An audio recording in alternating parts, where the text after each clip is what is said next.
Oh, there we go. Hello.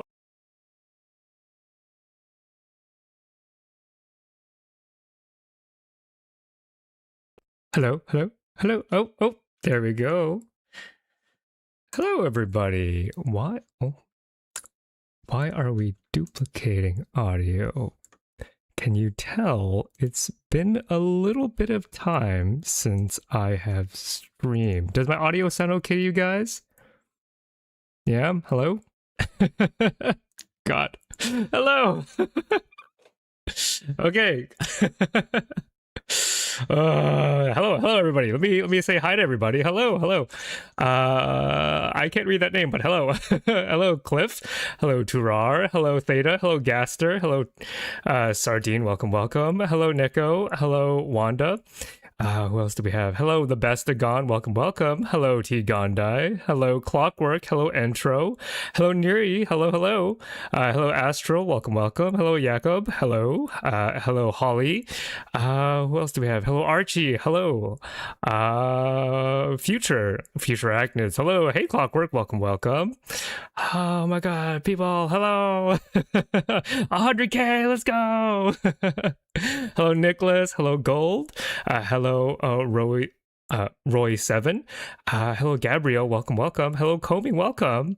What else do we have? Oh, so many people. Thank you all so much for showing up today. Thank you, thank you. Hey, Siderite. Welcome, welcome. Hello, Neri. And who else do we have? Atrit Gupta. Hello. R2s. Welcome, welcome. Husa. Welcome, welcome. Hello, Hisakata. Welcome, welcome. Hello, Van and me, and Isan Lul. Hello, Jute. Hello, Casio. Hello, Soviet Doge. Hello, Avon Desora. Hello, Loaf of Bread. Hello, the Timon World. Hello, hello. Oh my gosh, did we get through everybody? Yeah. Thank you. Thank you. Oh my gosh, what an occasion today, huh? Hey, Mylan, welcome, welcome. Hi, hello, everybody. 100K, huge moment for me in particular, and I wanted to take the time today to celebrate with all of you. And I figured let's just get right into it, shall we? So here's what I want to do today. I want to first start off with some opening thoughts, feelings, and reflections. And then I want to take a little bit of time to do what some creators tend to do, which is to look back at their very first pieces of content. And then we'll get into this massive Q&A section. I think I have most people's questions in there. I'm not sure. I haven't checked the document in a little bit, but I have more than like 80 questions in that section. So I will hopefully get to most of your questions. And then I wanted to sort of wrap up the stream with a segment where we all together write letters for the teachers that mean the most to us, because teachers are underappreciated. And I've always been saying how this is something that I've wanted to do on my channel, because I felt like I had left my PhD in a rather pitiful condition, we'll put it that way. I don't remember how many years, but I was some years deep into my PhD when COVID hit, shut down my research. But if I'm being honest with myself, even if COVID didn't hit, I think I would have struggled to finish my PhD anyway. And when I told my advisor that I wanted to quit and that I was quitting because I had work lined up, I felt like it kind of broke her in a way. And I wanted to wait until the moment when I could bring some good news to her to write this letter. Although I don't think you have to have good news to show your appreciation for your teachers. I just felt like, because I wanted to do this in public, that sharing good news would be something that we could all rally behind, right? And then I want to look towards the future and kind of imagine what, the next couple of years of Find the Neutrophil are going to look like. Thank you all so much for the congratulations. Thank you so much. Okay, let's get into it.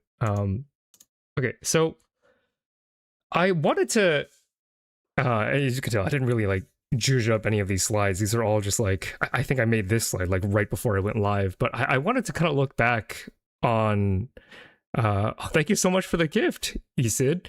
Thank you so much. Isidro Lopez, thank you so much for the gift. Yeah, I wanted to look back on what other creative endeavors I had done prior to this point, right? Because I wanted to kind of look back at all of the things that I started and failed, and kind of appreciate where that has led me up until this point. I think there's going to be a Q&A question later where there's a viewer who wanted to know what my creative process was, because it felt like they we're falling victim to the kind of like, oh, I start projects but I never finish them. To which I have to say, I do too. Fi the Neutrophil is just the latest of many creative endeavors that I have set forth for myself, because as I've said repeatedly on this channel before, I think I had the soul of like an art kid, but you know, I was forced to do like STEM stuff, and I think I am the compromise of those two worlds. And I just wanted to talk briefly about kind of what I had been up to before Fi the Neutrophil, just to show that like every rep, you know, every failed creative project that you have is essentially just reps, right? You're essentially just bench pressing. Even if you consider them failures like I do, in a way, they're not truly useless. They are still pieces of you that you put out into the world. Thank you so much, AQ, for joining membership. Thank you so much. Thank you so much. Yeah. So, and I would love to hear kind of what your opinion is on, you know, I'm sure some of you in chat right now feel similarly as to, you know, if you've ever delved into the creative process. Oftentimes the stuff that you start off with is pretty bad. And I wanted to take the time to share and to normalize this idea of like, you know, failure when it comes to making stuff is not only expected, but it is a part of the process. And I know that's a cliche that people love to bring up, that failure is a part of the process, but I feel like people don't really analyze what that means beyond that cliche, right? So what do I mean by failure is a part of the process? Well, what I mean by that is every time you attempt something, you are testing your system of values, your artistic system of values, against your own skill set. And there's a constant tension between what you want to do and what you are capable of doing. And every time you force yourself to actually make something, those two forces collide, they clash. But every time you do that, you get a bit better at both. Your vision gets sharper, your skills get sharper. And I just wanted to encourage anybody out there who's thinking about doing something, who always has a project over the horizon, who's just one step away, or, you know, I'll work on this tomorrow, I'll work on this next month. From the bottom of my heart, what I want to tell you is just do it. It's gonna suck. You're building it up in your head too much. If there's something that you want to do, just do it. And if it sucks, it sucks. It will have represented a rep that you do. You're not going to waste all your best ideas. You're only going to get better at making better ideas. And I want to share a part of my journey to provide some of that supporting evidence, you know? But yeah. Thank you all so much for being here. I am reading all of the nice things you guys are saying. I don't want to go on for too long in this stream reading them out loud, but thank you so much for all the positive sentiment. But yeah, so when I was in high school, I started with this webcomic. It was I've talked about this several times before, but it was at my peak, like, terribleness, which makes sense, right? I was in high school. You know, the overwhelming majority of young people are not going to make art that is good for other people to consume. And I word that very particularly because art is twofold. You make art for two people, you make art for yourself, and you make craft for other people. If you're a part of membership, you've seen my views on arts versus craft. I think art is a self-expression tool that you use to help you make sense of who you are as a person. It is completely personal. You only do it for yourself. Craft is what happens when you take your art and you try to adjust it to the taste of other people. And, you know, when you are young, you don't have the skill to make it palatable for other people, except maybe your parents, right? I use this analogy a couple of times of, like, you know, a 3-year-old drawing mama and papa. That's going to be the most gorgeous art ever because that 3-year-old wanted to show their love for mama and papa. The 3-year-old doesn't have a concept of perspective, of anatomy. You know, the 3-year-old's not thinking about that kind of stuff. And so what comes out is a very pure expression of love.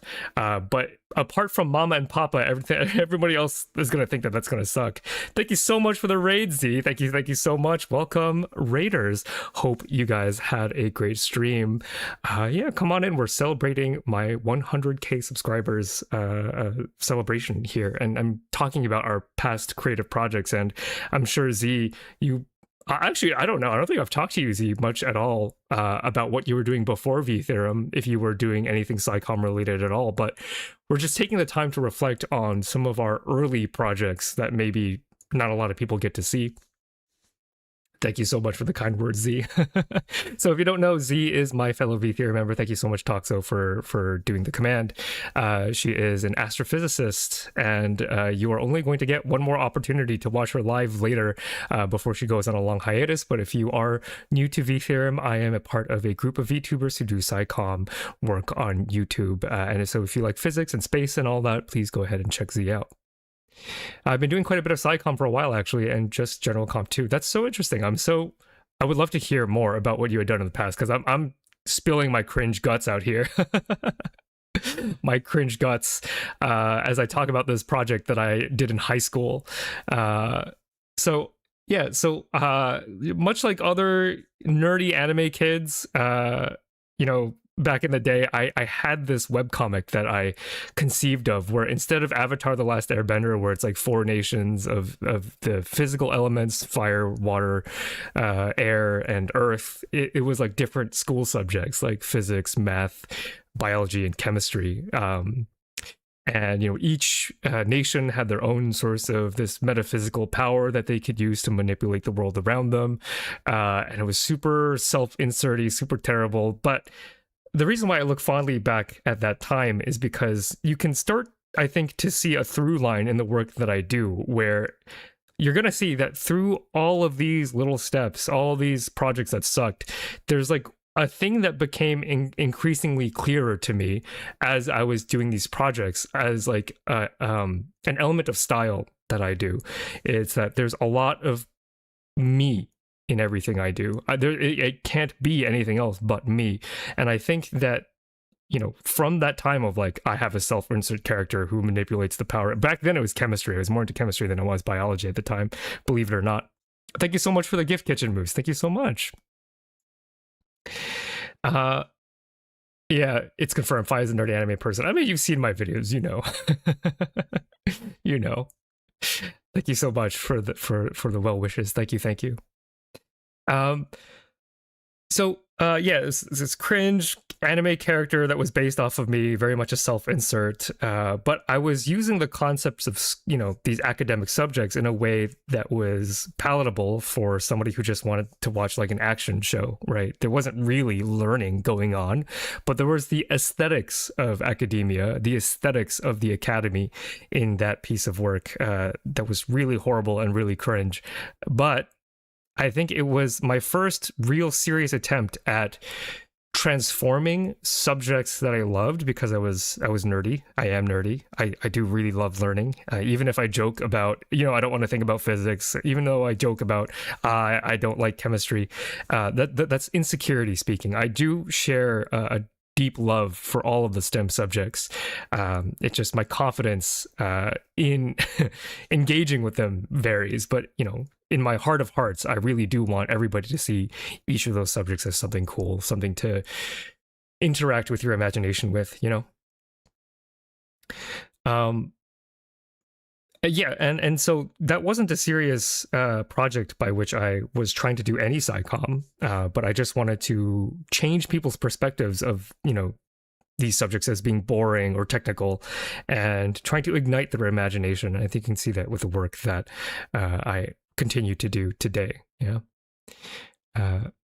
So the next project I did was a children's book in college, actually, in undergraduate, where I had written a grant proposal to do a children's book of a very similar concept, where I had reimagined all of these dead scientists from the past as these fantasy masters that live in their own world, and it was very basic, very bare bones in terms of concept, but I just liked the aesthetic of reimagining Darwin as like a zombie, because natural selection has such a major component of it being death, right? And I wanted to reimagine Mendel as like a jolly green giant. I wanted to reimagine Rosalind Franklin as being this like crystal gem like Steven Universe, because for me, I think what these STEM subjects do is ignite the imagination, even if that takes you down a fantasy realm. I've always seen these subjects not as being hard categories or hard, rigid subjects that, you know, you get punished for being wrong, but rather rules and you know, games have rules, right? You wouldn't play a game unless it had some rules to follow, some rules to ground you in. And I viewed STEM subjects in a very similar idea. However, I had to give the money back because I just couldn't do it. Like so many of my actual creative projects and so many creative projects out there, I started it and it was terrible. It sucked. I didn't like it. I didn't know how to write for children. I couldn't learn fast enough. I didn't want to learn fast enough. And the process was incredibly uncomfortable and accumulated with me having to refund the money that I had taken from the university. I had to write, you know, I didn't spend $1 of it because I couldn't get that far. It was a hugely humbling moment of like, I'm just not that talented. I'm just not that talented, you know? I thought I could do it, my ego being as high as it was, and I just couldn't do it. And, you know, other failures came after that. I had talked about an animation channel that Toxo and I had planned, but then Cells at Work came out, and then Cells at Work did our idea better than we ever could have. But from that animation, we got the design of Fi the Neutrophil. And then after so many years, this is over the course of like a decade of repeated creative projects that went nowhere, I said finally to myself, I need to start somewhere small. I need to just start with something that I can do, even if it's not like the most that I could do. So I started a podcast about critical thinking. And I think that really helped me understand and helped me find the voice that I continue to use today on Fi the Neutrophil. So even though I can't draw, I can't animate, I can't do a lot, I think what we do have power to do is take what little we can do and try to make art from that. So I had made this podcast, which I actually did publish, which had, you know, 12 viewers, but it importantly was the first piece of art that I had ever made where I thought, this is something. And then that transitioned into where we are today with Fi the Neutrophil. So I hope that little anecdote illustrates that, like, if you are a creative person and you start and stop projects and you feel bad about it, don't feel bad about it. Your stopping of the projects is you limit testing what you can and can't do. And every time you limit test, you are able to force yourself to learn how to take on bigger and better things. And even though right now Fi the Neutrophil is still a very homegrown, you know, I'm not Kierkegaard. I've seen comments, you know, I am reading chat, you know, Kierkegaard is an incredible channel, you know, and just between me and Toxo, like, we can't do that, right? We can't. We don't have a team, you know, we're not funded by outside funding or you know, we don't have corporate sponsors beyond whatever sponsorships I can get for this channel. You know, and we live, you know, you know, this channel lives off of the support of the viewer, right? So instead of trying to be Kierkegaard, the whole creative process is trying to find how to be you in the most pure and beautiful way, right? And I think there are probably many people on YouTube who look at my channel and are not at all impressed. You know, the visuals are very simple. What I do is in form very simple, but it is genuinely an expression of me. And I think that is what I am most celebrating today. 100K is a nice number, but I am more aware of the fact that there are people out there who have accepted the sincere art that I can do that is limited by my own lack of ability, perhaps defined by my lack of ability, and have warmly embraced it enough at least to subscribe and other forms of support. So thank you all so much for being here. Thank you all so much. Yeah. So Dean said, what if you're not creative? Every time you attempt to be creative, you will get more creative, right? I remember being very afraid at the beginning of my artistic journey that that one webcomic I did was like my peak. But it's just not true.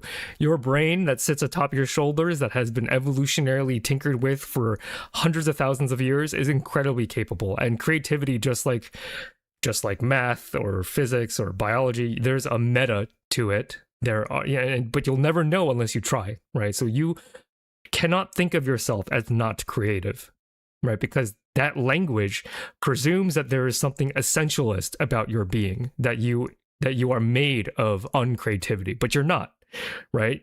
Instead, this is a very, I think, Nietzsche thing to believe in, but I've been thinking about philosophy more and more, is that you are always in a state of becoming. So it's not that you are not creative, is that you can, in the future, or starting from right now, engage in the journey of becoming creative, because we are always in the process of becoming, So that's what I would say here, Okay, so on that, let's move on, I think.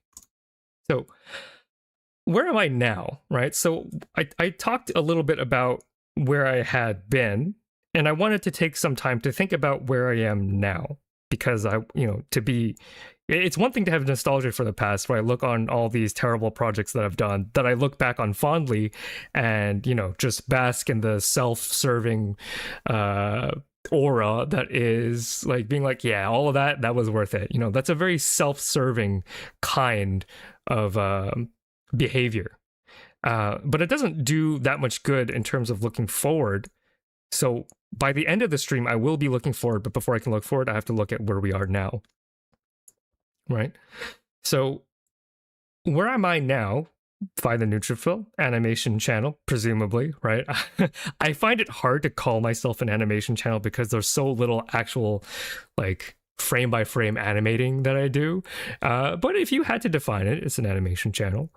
And I consider this to be the primary thing that I do to put the money in my, put money in the bank account, to put food in mouths, et cetera, right? This is my primary life work, I should say. This is the channel that I have put in all of my training, all of the stuff I did in the past, all the through line of my voice, the through line of my artistic threads, the through line of my education. And this channel is that project. And the purpose, and I'll say this a couple times just in case people come in and out, but when I sat down to reflect on what it is that how I think about my channel right now, and maybe even hypothesize as to why you all continue to show up to this channel to watch what it is that I am doing, I had to really think about, why me? Of all the YouTubers out there, it is very difficult to get to this point, and I acknowledge that. And I just want to know why me. And there are a couple of people who can have input into the answer for that. Obviously, you guys, right? You are the ones who are here, so who better to ask than you all?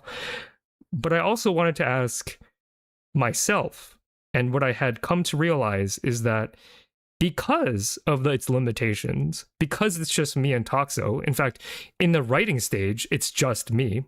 I'll talk more about Toxo's contribution later on in stream to give you kind of the full detail, but the script is born from me, just me. And intrinsic in that, there are limitations, right? I am not a company. I don't have a team of researchers. It's just what I learned in graduate school, serving as a fundamental background in how I do research and my existing base of knowledge. And then I have to learn everything from scratch. And I think that's hugely limiting. I will never be able to do what SciShow can do, or what Neil deGrasse Tyson can do, or what Kierkegaard can do, because this project is me and Toxo. And if I had to think about why people show up anyway, it's probably that in spite of those limitations, or rather, instead of viewing it as a limitation, I think about it perhaps as a strength, especially in this age of LLMs and AI and all of that, where I cannot put out a high budget thing with incredible animation, although Clockwork can. What I can do is instead show you my path through biology, because I love the subject so much. Perhaps the reason why you are here is because you wish to see the view that I see. not the view of a team of researchers, you know, not the product of collaboration, but a personal diary of thoughts and collections that are limited by the fact that I do not have a team, right? And I think about that a lot because a fundamental question that I had been trying to ask myself in this creative process is I want to make art that only can come from me, that I don't want to be a copy of anybody else. Yeah, when Cells at Work came out, the thing that me and Toxel was doing when we were, you know, putting storyboards together and making character designs, that entire project went up in flames because that was essentially trying to be Cells at Work. I don't want to be anybody else. I don't want to be anybody else but me. And encountering that struggle, encountering that failure pushed me a bit further to force myself to define a little bit more who I am, you know, what I can do. And I think if you are trying to make art and you feel bad about the quality of your art, just know that that is, for better or for worse, a sincere representation of the self.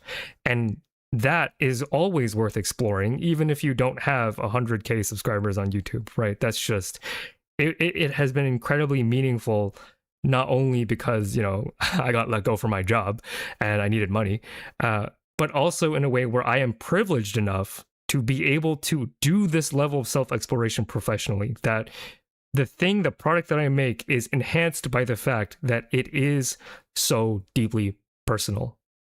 And I think that's made me feel quite good. I think high budget projects start resembling craft more than art. Yeah, I mean, here's the thing.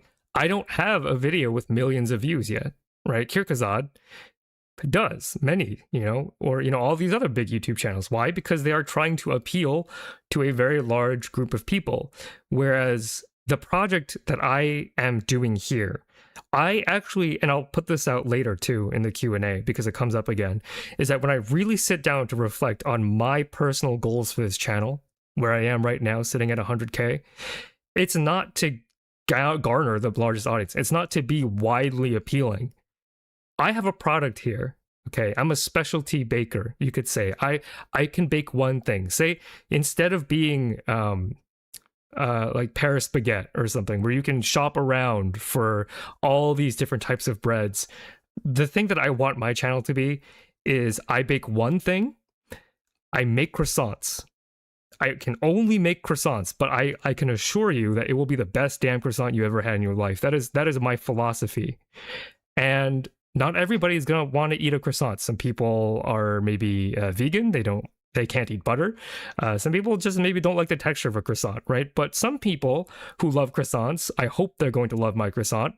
Some people who are on croissants, if they hear that I have this reputation for making the best croissants, maybe they'll show up to the store one day and buy a croissant, right? That's kind of how I think of things. So when I'm self-conceptualizing my role in this ecosystem, it isn't to grow out of control and be the biggest or most. That's why when I talk about my future goals, 100K is all I ever wanted in terms of like an actual, like, I'm gonna be sad if I don't get this at some point. But beyond that, like, whatever growth happens, because I just want to be this like croissant maker. I want to be the best croissant maker, you know? That's kind of my thoughts on this system, you know? You shouldn't really compare yourself to other successful people. It's not comparison in the sense of, oh, I want to be like them. It is more that, you know, if we're talking about Nietzsche and the state of becoming, we are always becoming ourselves. And by figuring out what I am and what I am not, I can further actualize or realize this becoming of self, right? And realizing that I can't do what Kierkegaard does. It's physically not possible. It's not a negative thing. It's a positive thing. It forces me to figure out, if I can't be Kierkegaard, who can I be? I can only be myself, you know? I can only be myself. Okay. So, the other part of the project that I have here is V-Theorem, right? V-Theorem. Let me go ahead and give them another shout out here. V-Theorem. Theorem. And this is a project that has started, I think 3 years ago. Don't remember exactly when this started. But this is a group of science communication VTubers, and it is another evolution of my personal philosophy on pedagogy. I didn't single-handedly found this group, but together with Nep and SideArray, we had conceptualized having a group of SciComm VTubers as being an evolution in how we engage with science over time. Right, I think we live in the age of streaming. We live in the age of on-demand content. And I think a big part of how I think education should be happening is this more interactive media, right? Khan Academy is amazing. It's certainly very good. To complement Khan Academy, I think live streaming and engaging with the people who actually do the science can help deepen an appreciation, a connection with these subjects. And so I think that both of these elements, my personal journey with Phi and also this group endeavor in VTheorem, I think are both incredibly meaningful to me. And I'm grateful to be a part of both of these missions. And I'd be really stoked if you're not familiar with VTheorem, if you gave everybody else in VTheorem a try, if you're new here. All right. So let's go ahead and let's look real far back and just look at the first thing that I published on the channel to just see how far the style has come, right? First pieces of content. So this is a pretty interesting moment. Gasser says, please don't wear yourself down by comparing yourself to big corporate science YouTubers when you make more informative content than all of Kirkazad's immune system content I have ever watched. Thank you for the words. I don't mean to put down any of the other YouTubers. I am being descriptive and not judgmental, right? Kirkazad still makes amazing content, right? Their series on the immune system is incredible, and it does appeal to a wide variety of people.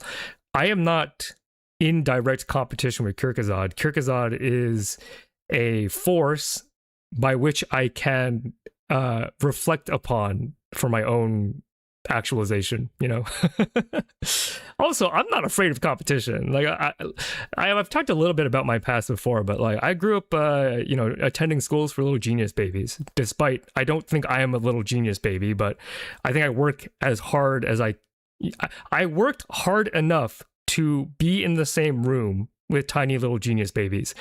So I've grown up my entire life being surrounded and consumed by competition to the point where I no longer view competition as negative. This been like pilled in a kind of way, right? Competition is actually kind of fun. And I know people say, I think this is a pretty radical attitude to have, because I think you more often hear on social media that like competition makes you miserable, comparing makes you miserable. And I agree. Depending on what your goal is, if you are competitive in the sense where like I need a bigger number than these people, that's only going to make you miserable. But if you are competing on the basis of like, I want to have as much fun doing content as these other people, then you can't lose, right? Competition in my head, I have set it up where I can't lose. I can't feel bad about competition because I don't have a lose condition. I will never lose. I'm not competing with Kirkazad for subscriber count or view count, because those things are not the thing that I am comparing, right?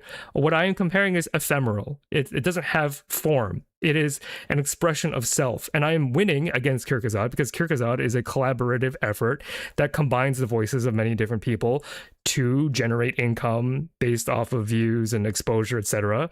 And on my kind of self-definition of competition, I am more able to self-actualize as an artist because I am just one guy. I am just one guy.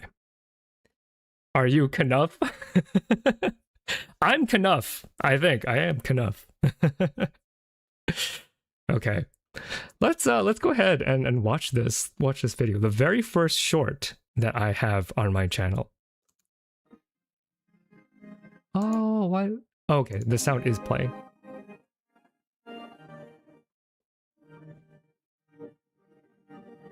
I do really enjoy this short. And I feel like not enough people watched it.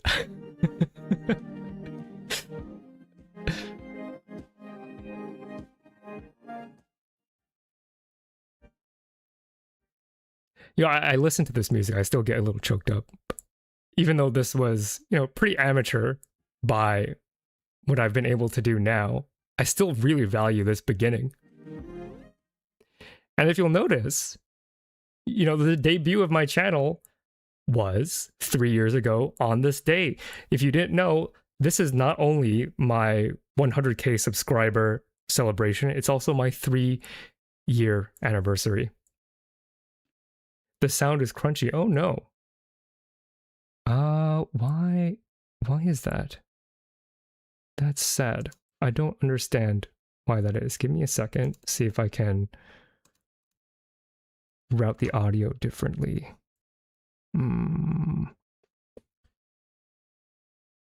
Yeah.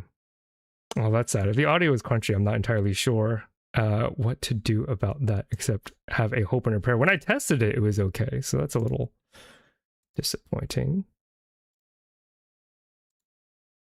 Properties, let's see, can I do something with that?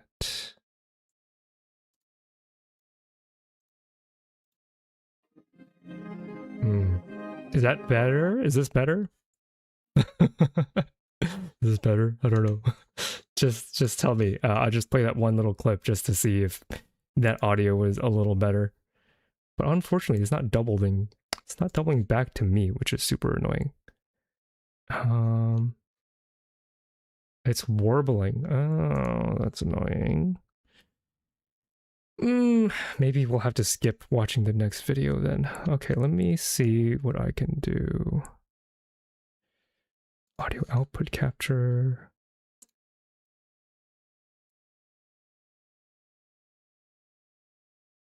Desktop audio. And then...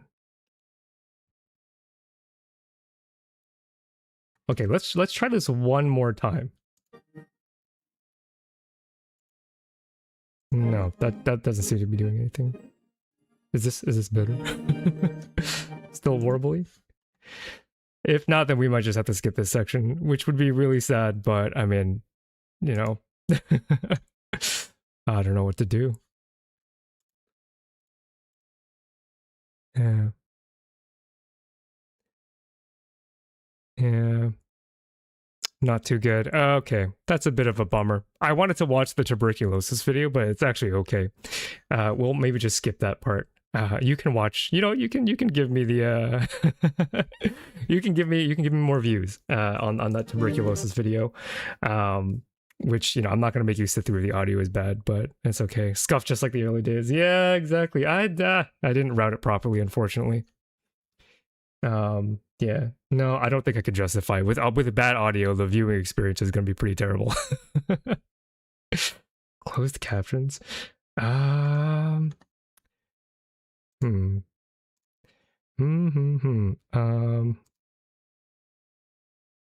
would it be warbly? God.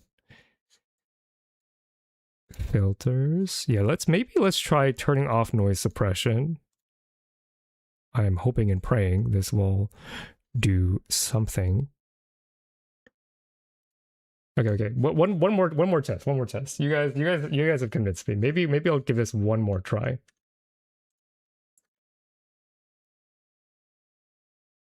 And that's not playing audio at all now.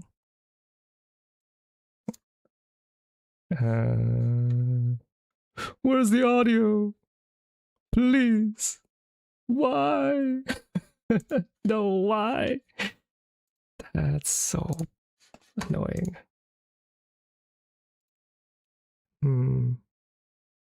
Okay, yeah, it's just not gonna happen. I'm sorry, y'all. It's a bit of a bummer. You can go watch the first video anyway. Sad, very sad. Okay. But, okay, moving on. Did I mute it? No, it's not muted. It's just, it's not feeding into the right sources, and I don't know how to fix that. So instead, let's just go to the Q&A, unfortunately. But I think the Q&A should be very, very fun. Just seeing the visuals is kind of not great. If I just want to say I love your content, I've learned a lot from your vids and pursuing the field of microbiology, and you keep me excited for the field despite my worries about it. That's awesome. I think I'm very happy to provide that service for you. Okay, so Q&A questions. I excluded questions that were just asking for information about biology, like Googleable information. And I also tried to limit the people and the number of questions I'm answering for them. So I had a couple of people ask me like over a dozen questions, and I tried to give everybody roughly equal airtime. So if your question doesn't come up, it might be for one of these reasons. Or if you had submitted a bit later into the forums, I might not have gotten to putting it on screen here. Okay, so all right, so I have it color-coded. If you have an orange name, it will be, I specifically made sure to try to get all the questions from members. So yeah, let's go ahead and start talking about the Q&A. So yeah, I wanted to, because I don't do this kind of thing very often, but I figured it'd be fun to kind of address some of the curiosities you guys might have about me or the channel. So these aren't in any order, really. I think they're roughly in chronological order. So let's just get to it. So thank you for the question, Ethereal Animator. Hey, I am the first to submit this form. That is true. You are the one first to submit. And before I ask you this question, I want to know that you are the best. Thank you so much. Here's my question. What are your goals for the channel, and what will you do when you hit 1 million? It's a good question, and I think I might have changed the goals since I first read this question and when I ended up finishing this presentation, which is kind of interesting. So, oh no, it's pretty much the same. I want to be the best cell/molecular biology YouTuber, and my goal for 1 million will be a secret. Yeah, that's all I'll say about that. Yeah. It's never been my goal to be the biggest YouTuber, right? And I think I mentioned that up top when reflecting on where I am in the journey, et cetera, et cetera. But the goal that I have for myself is I want to be the best at what I do. And the thing about that as a goal is, again, I cannot lose, right? I have no true competition because I am competing against previous versions of myself, right? Even Clockwork is not really my competition because Clockwork and I's philosophies are so different when it comes to content creation. So I don't view truly any competitive spirit beyond the normal amount of like camaraderie that I have for a fellow cell and molecular biology content creator. So, you don't have to worry about this as a goal for me or my well-being as a creator. I'm very well adjusted to competition because I'm always competing against myself. And you can only win, I think, when you have that kind of mentality. Yeah.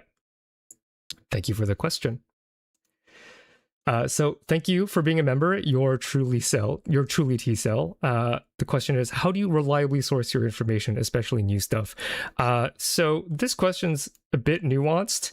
I get all of my information from Google Scholar. So I was a graduate student for quite some time before I dropped out. And that helped me learn how to navigate academic journals. I do have favorites. I love Cell. Cell is a great journal, generally quite trustworthy, right? Of course, there are other big ones, Nature, Science, etc., etc. I actually don't look at journalism at all. I don't actually, other reporting, casual reporting, it's not that I find science journalism to be bad. I just find that I have the ability to discern my own interpretation of data, so I should just do that. Whereas the science journalist is kind of like pre-chewing your food. And I've mentioned this analogy before. They like chew the food up for you. And then what you get is like regurgitation, which is like not as tasty as just going to the actual research itself and then making your own determination. I've made comments on the quality of certain claims on videos before.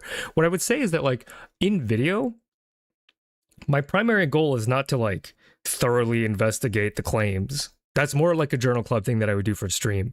But I do try my best to take the author's word and use a bit of my own critical thinking as well. It's sprinkled throughout, and I think I'll try to make that process more apparent in videos going in the future, where like if there's a claim where I'm kind of shaky on it personally, I want to make that known.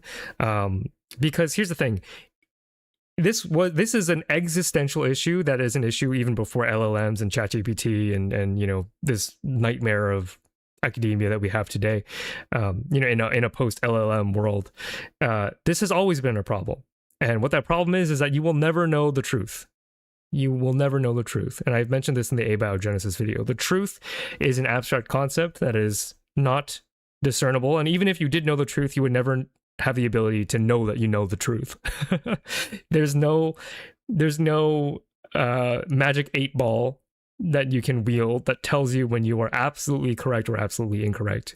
You know, you just have to take what you know, take your understanding of the world, and try to be as careful as you can with handling that information. And so in terms of sourcing good information, I just get it all from primary research. I very rarely use journalism or other videos, right? Because the other thing is that if somebody makes a video, they're also chewing the food for you, and I don't want my food pre-chewed. I did violate that rule for the abiogenesis video because I was so afraid, because abiogenesis is so far out of my field that I was like, okay, I'll watch a couple of lectures, always lectures, never a pop sci person. Because if I were to watch a pop sci version of the information, then I'm not really expressing myself and conveying that information to you, right? If I watched another SciComm YouTuber make an abiogenesis video, I would not be able to put my spin on that because I would just be regurgitating what they did, right? So, yeah. And then, so, you know, you're truly T-cell, you're putting an emphasis on new stuff. I try to avoid new stuff entirely. You'll see on my channel, I very rarely try to cover topics that are spicy, right? You know, there was a news article about transmissible cancers, and it feels like most biology YouTubers have made a transmissible cancer video. I will make my transmissible cancer video when I feel like I have a good story to tell, right? So I don't have a lot of information about how to source good stuff that is new other than just read the paper. Yeah. So I was watching a 5 video letting 5 mama bird science into our mouths. That's exactly how I think of it. You know, I am pre-chewing it for you, but I try to do it with, but like, I need you to know that that is what is happening, right?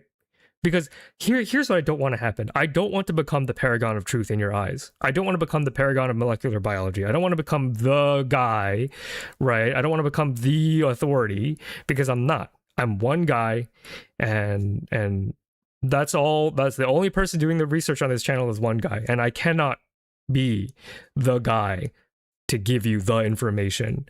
I am always pre-chewing the food for you.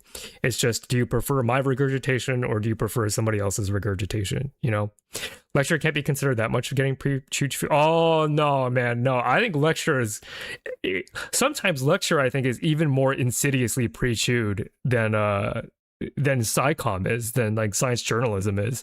Some of those abiogenesis lectures were very biased, you know, not willing to entertain other points of view.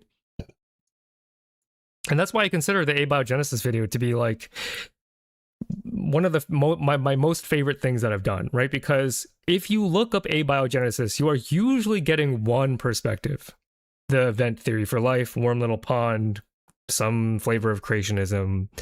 What I tried to do in the abiogenesis video is to provide you with a conversation, which is how science actually functions. If you just pick your favorite guy to tell you their favorite idea, that's not really fair, right? That's not how I would want to engage with science. So yeah, those lectures that I watched were so pre-chewed, and because they're coming in a lecture format, you don't even realize they're pre-chewed. It sounds like you're getting your nutrients, right? You're getting whole foods, but you're not. You're getting very, very curated information, and that's how I'll put it: manicured, right?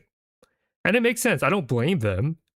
You know, if you're a scientist studying abiogenesis, you have an incentive to convince the public that you are correct. And in order to do that, you're not going to say all the good points your opponents make, right? That is shooting yourself in the foot. So I understand why that can't happen from them, which is why I'm very happy to provide the unique situation where I can synthesize a lot of the field in a format that is accessible, you know, accessible. Fully agree. All my journalism experience keeps trying to get me to make breaking news videos, and I'll turn into breaking clockwork videos. I just don't have enough perspective yet. Yeah. I don't want, like, okay.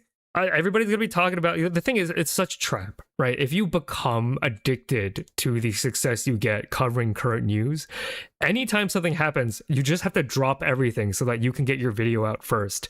This, I think, is like how, you know, like video essayists or commentary channels live, right? Oh, some drama happens and then they drop everything to make sure that they claim the widest piece of the cake first before the other people get to your views, right? Because how many videos about X controversy can one viewer even watch? There's a finite limit.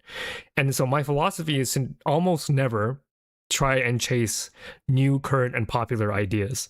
Instead, waiting for a story that I want to tell emerges. Because, you know, I have this list of ideas and I often don't do them unless there is enough that I know about the topic where it can form a satisfying meal as opposed to an appetizer. Because to me, the transmissible cancer story, that's your morning coffee. That's you sitting down with a morning newspaper while you're drinking coffee and having a bagel or whatever.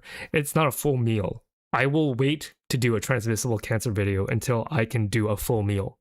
That's my philosophy there. Yeah. Okay.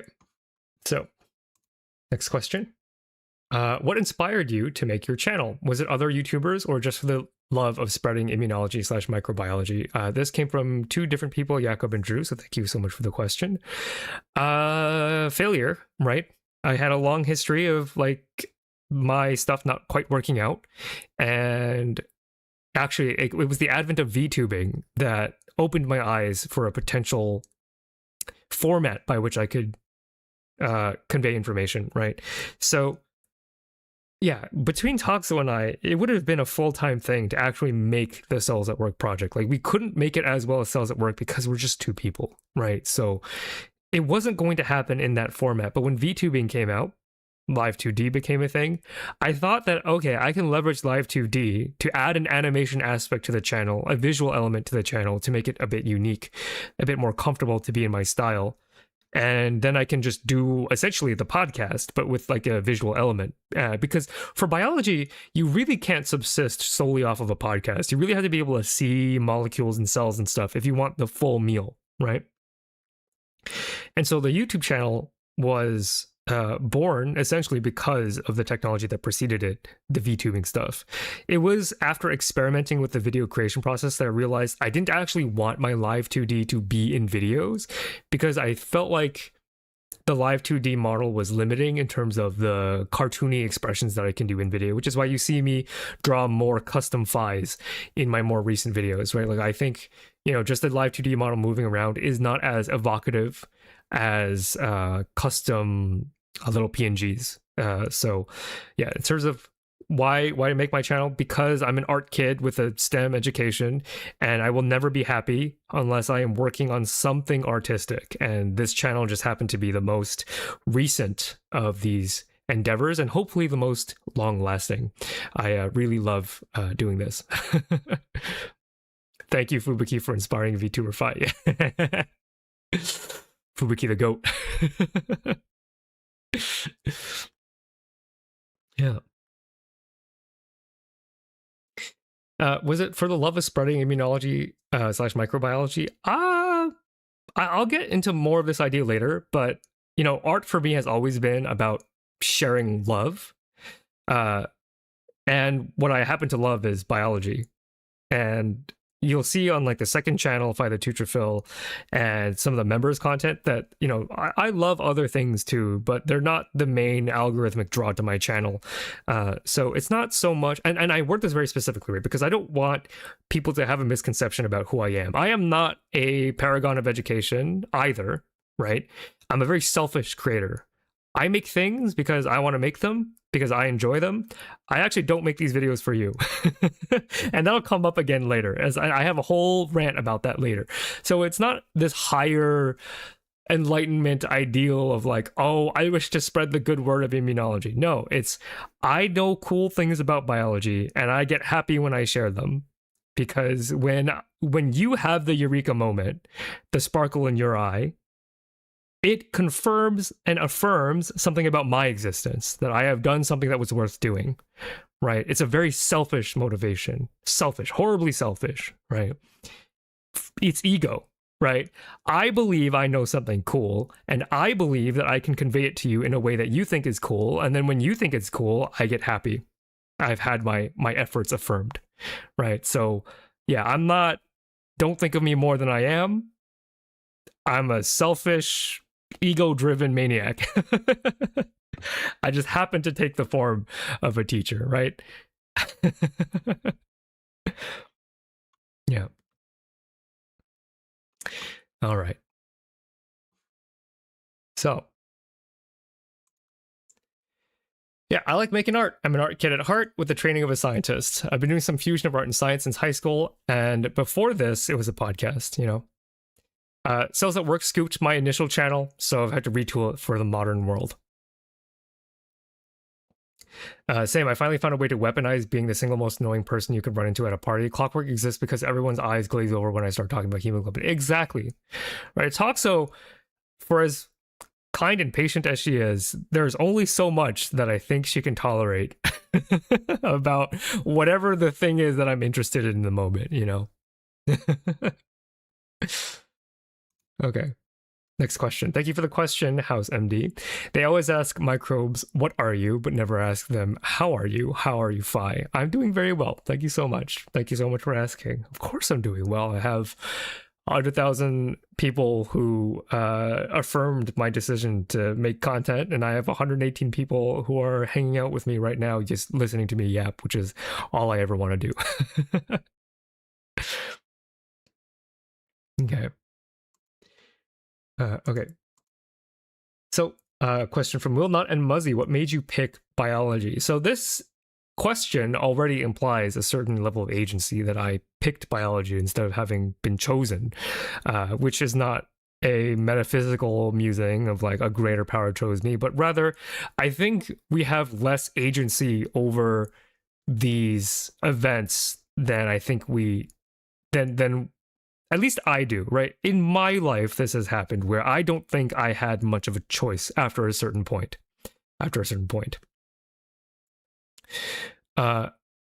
So when I was young, my parents wanted to me, you know, if you know, there were a couple of careers that were highly encouraged: doctor, lawyer, engineer, and eventually my dad also added finance bro. Those were careers that they really wanted me to have, and you know, I don't fault them for that, right? What parent doesn't want their child to be monetarily taken care of, right? To live comfortably in a material way, right? Of those options, I found the most compelling one to be doctor, but not for any real reason. Not for any real reason that would matter in the clinic, right? I chose doctor as a path to pursue because I liked the stories of biology. And I think that really got cemented when I first watched Osmosis Jones, which is an American movie, American cartoon movie. I don't remember who, I think it was the WB who published it.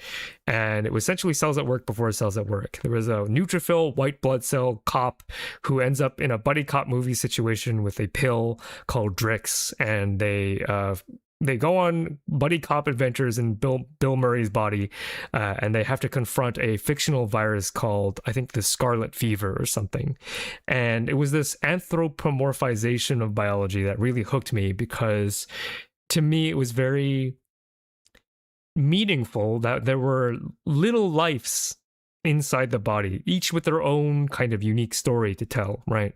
And even though at that age I didn't really internalize what that meant, I was just playing with the ideas, but to me it was very cool that there were like little guys in the body that were like, I mean, I didn't know that it wasn't accurate, but like shooting little cell guns, you know, like doing little things to help protect the body from illness. that got me hooked on a website called kidshealth.org, where I would spend a long time, many afternoons just like looking up diseases. I just fascinated by not only the morbidity of it all, right? I didn't have a word for it back then, but like horrible diseases that maim the body. There was something very interesting about those, like how the process by which that happens. And even though kidshealth.org was not meant to give you mechanistic detail, I still enjoyed reading about them, Finance bro fi, yeah. Finance bro fi. Can you imagine? Yeah. OMG, the biology cartoonification cycle completes itself. Yeah. I think that you can only do this compellingly with biology. I think that makes biology very unique. Yeah, you can do it with physics. You can do it with chemistry, right? You can be like, oh, and so carbon will be like a guy, or like a muon will be like another guy, right? But I think those abstractions personify and anthropomorphize to a degree where it doesn't feel sincere or genuine in the way where biology is, right? Because life is comprised of smaller life, and life, you don't have to anthropomorphize life all that much to make it relatable to a human, right? It's already there, right? Neutrophils have a will of some kind. You might not equate it with human will or a neurological consciousness, but neutrophils have a mission, and they try to accomplish the mission the best they can. They fail, they succeed, they struggle, they die, etc., etc. All of these things are very human in a way. One that greatly appeals to my love for stories, right? So I think there could not have been a better field for me other than biology. I toyed with the idea of being a psychologist, though. I will say that. I very seriously, at the crossroads of my career, thought about psychology professionally. And I've mentioned this on stream before, and of course my fellow VThera members also know this. Mylan's in chat, Mylan being a professional psychology person themselves. And I think the appeal is the same, right? Because psychology is the study of how the human minds, right? It's a very personal kind of study. And I think the same things appeal to me about psychology as biology. However, biology, you get like all these war stories too, right? I played a lot of Dynasty Warriors as a kid.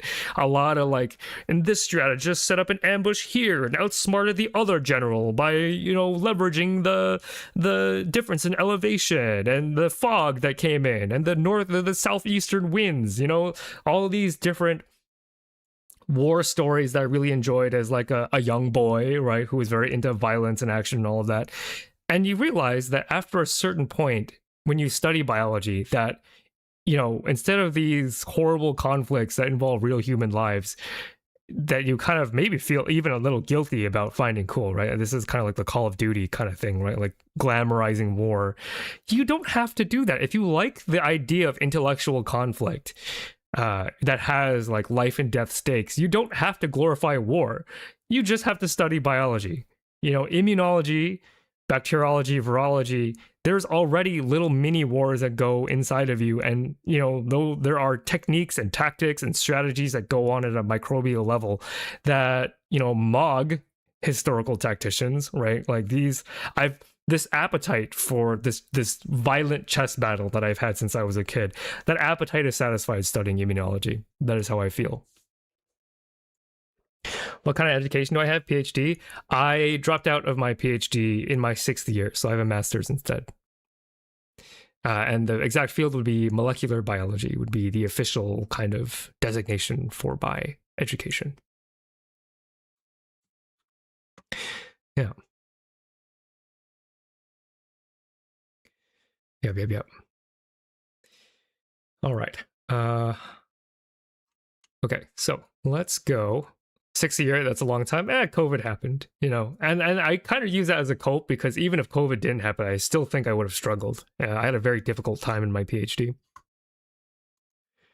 Okay, So what made you pick biology? My parents wanted me a doctor. I eventually figured out that I didn't want to be a doctor. This happened sometime in undergraduate. Biology also has the best stories. It's the story of evolution, right? All of biology is the story of evolution. And if you like stories, I think biology is the best. Everything can be thought of.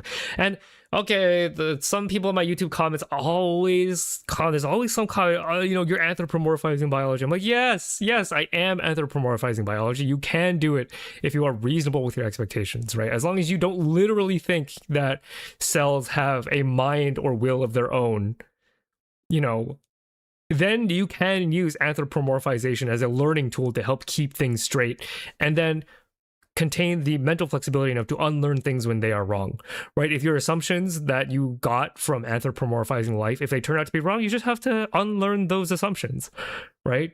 That's a part of learning, right? You can you have my official permission to anthropomorphize biology as a learning tool, as long as you recognize that you can be wrong, right? That's the only thing that I ask of you. Anthropomorphize all you want, but remain humble about it. YouTube commenters sometimes have no whimsy. Exactly, Surprise Pants. Exactly. Like the number of comments, the number of poo-poo comments I get that are mad at me for inputting any level of anthropomorphization is just sad. Like, who do you think you're talking to? I have been in biology education for so long. You think I don't literally know? You think I don't know, like, that? This is always so crazy because there are comments who think that I don't know that none of the biology stuff actually have wills of their own, right? That cells and molecules, they're just automata with instructions, right? Like, I know that, okay? Everybody in the room knows that, okay? But it's fun. Let me have my fun. Let me have my fun. Yeah.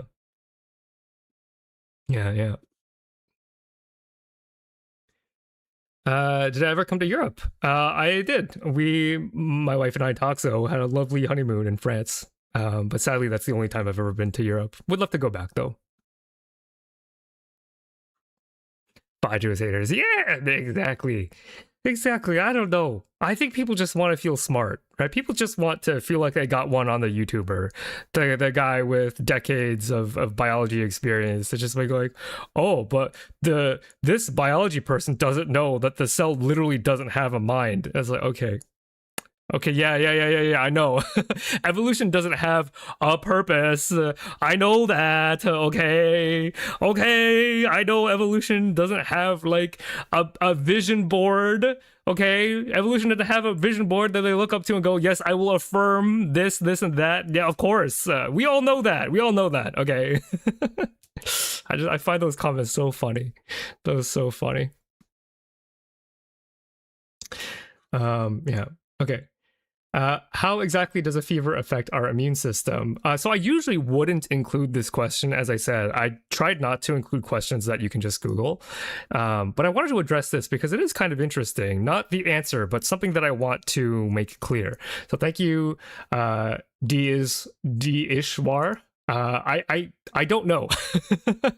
Congrats to your Wi-Fi. Thank you so much, Taco. I don't know how a fever affects our immune system. Fever doesn't actually show up in these pathogen videos, right? Like, I so rarely, in studying tuberculosis, where they'll mention that a fever occurs, but never about what the fever actually does. So I actually don't know, and I think it'd be kind of interesting. It was at one point hypothesized that higher temps kill pathogens, but that's being disputed. So I don't know. It'd be interesting, I think, to do a video on it, because I feel like there's probably a whole story there. But yeah, you found the limitation of my knowledge. I don't know. But thank you for the question. Okay. How does it feel like to have 100K people interested in your work and willing to be informed if you publish content? Thank you for the question. Celebration emoji, emoticon. It feels great. It feels like I've had... If you go back into my very early streams, you will find a moment of quiet vulnerability where I think I've done it maybe 2 or 3 occasions where I just said out loud, like, I don't know how many people... this is what I mean by, like, my mentality, right? The question that I asked back then was, I don't know how many people are out there that would enjoy my content. And that was kind of the phrasing that I used very deliberately, because to me, you know, audiences are like a pie and you want to take your slice out of it. But I had no idea how big that pie was. I couldn't have known, right? Because there aren't that many people doing content the way that I do content, because I think this channel is a huge risk. It is a risk in what I believe to be a unique frontier in SciComm, right? Because maybe it's my own ego. Maybe I'm thinking I'm doing special when I'm not. But I think a lot of SciComm is targeted at most people, and I don't want to be targeted at most people. I want an audience who is willing to do the work to step into my shoes as I explore the world of biology. And that's not everybody. You know, I purposely do not want to make content for everybody. I've gotten comments that are like, you know, the content you make is inaccessible, it's too hard. I'm like, I don't think that that's true. I think if you put in the work and rewatch the video, you can understand this stuff. I believe that in my heart of hearts. And it's okay if you don't want to. You have finite time. If you don't want to spend the time thinking about this stuff, that's okay. There are other YouTube channels that don't demand as much from you. But this is counterintuitive to a successful YouTube business, right? I am purposefully looking at a smaller pie. And it is a affirming feeling to know that I'm not just talking into a mostly empty room. And so what that tells me is that this huge risk that I put myself in, you know, when I lost my job as a biology teacher, I only had, I think, some people think that this is a lot. And, you know, it is a lot. It's a major milestone. I had 30,000 subscribers. And there was a big gamble that I had to put down, is I could either immediately brush up on training and try to get back into a traditional job market type situation, despite the job market being so unfortunate right now, or I could bet it all. You know, I could set aside the time and pour my whole heart and soul into this risk of like, I don't know if the pot is big enough for my content where I will be able to do this reliably. And all I can say is I'm greatly relieved to know that there are enough of you out there that care about the content and are willing to do the work, because it's not easy. So I just want to express not only my gratitude, but also, you know, generally, like, you should feel proud if you can watch my videos and come away with learning something, because it's not easy. It wasn't designed to be easy. So well done to you. Well done to you.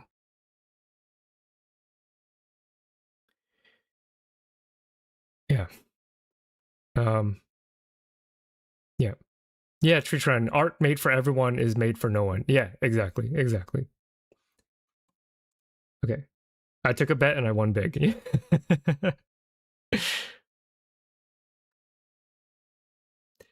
Thank you so much for the gifted, Deep Sheep 6. Oh my god, thank you so much. Everybody, please, if you were gifted membership by Deep Sheep 6, please say thank you. That's awesome. Make sure to take take advantage of the emojis and the members only content. Thank you so much. It's huge. Thank you.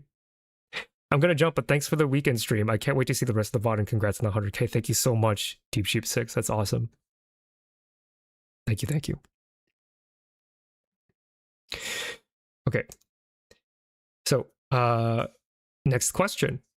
Il Doge Islamico, I think. Okay, so this question is, if you would have gone down the med school dark ways, I love that, would you still be interested in molecular biology, and what alternate path would you choose after? If I had chosen medical school over being a traditional scientist, I honestly don't know what I would have done. I think in my next slide, I say that I probably would have done pathology, like looking at slides of like neutrophils and stuff. But I think I really cultivated my love for biology in graduate school. So I'm actually not sure about my answer these days. I think I would have. I've expressed an interest in molecular and cell biology since I was a kid. I think those probably would have been the best chapters for me in a medical school education. Not necessarily anatomy and physiology, because I think I'd be garbage at that. But like glycolysis, you know, disease mechanisms, infection. I think I would have loved all those chapters. But then when it comes to like how the body works, I think I would have been pretty dog water. But yeah, I think I would have liked to become a pathologist if I stuck with the medicine thing. Yeah. But unfortunately for, my career in medicine, I was hooked on biology pretty early, right? If there's anybody in chat who hasn't seen Life of the Cell Kinesin, you absolutely owe it to yourself, right? This is essentially Clockwork's senpai. Before Clockwork, there was Harvard Medical School releasing Life of the Cell, where you can watch a kinesin, a molecule, a protein, walk down a microtubule carrying a huge vesicle, right? Every biologist in my generation has seen this video. I don't know if this is still shown in schools these days, but when I saw that video, I knew, like, somewhere deep down, I knew it had to be biology. Because the idea of a protein, something nothing more than a collection of carbon, nitrogen, oxygen, some phosphorus, the idea that a string of polypeptides could do something as human as walk, and this is not an abstract kind of walking either. This is literally putting one foot in front of another. When you see that video, it is hard not to think about your place in life and what life actually is, like what it physically is, where its materials. So, even though I say if I had to go to medical school, probably pathology, but I was hooked pretty early. For sure. Okay, next question. Thank you for the question, Aviv. If you were an organic molecule, what would you be based on your personality? I actually don't remember what I put here because I answered this already, but I wasn't sure. I think it'd be DNA polymerase. I see. I'm a hard worker. Yeah, DNA polymerase is a pretty hardworking enzyme, and I like to think of myself as someone who's pretty hardworking. So I think DNA polymerase would be a good fit for me. I don't get everything right. I have a fidelity rate, right? I make mistakes, but I think when I am working, especially in this new era of doing YouTube, I work like a dog on this channel, dude. Because it's just me and Toxo. I don't have a team or editors or anything. It's just me. Like every frame that you watch on screen is like a personal decision, and if we want to talk about how do we stop slop from taking over the internet, is that like it is meaningful to know that there are still people out there who would offer their support to somebody who does need more time to do the art that they want to do, Yeah.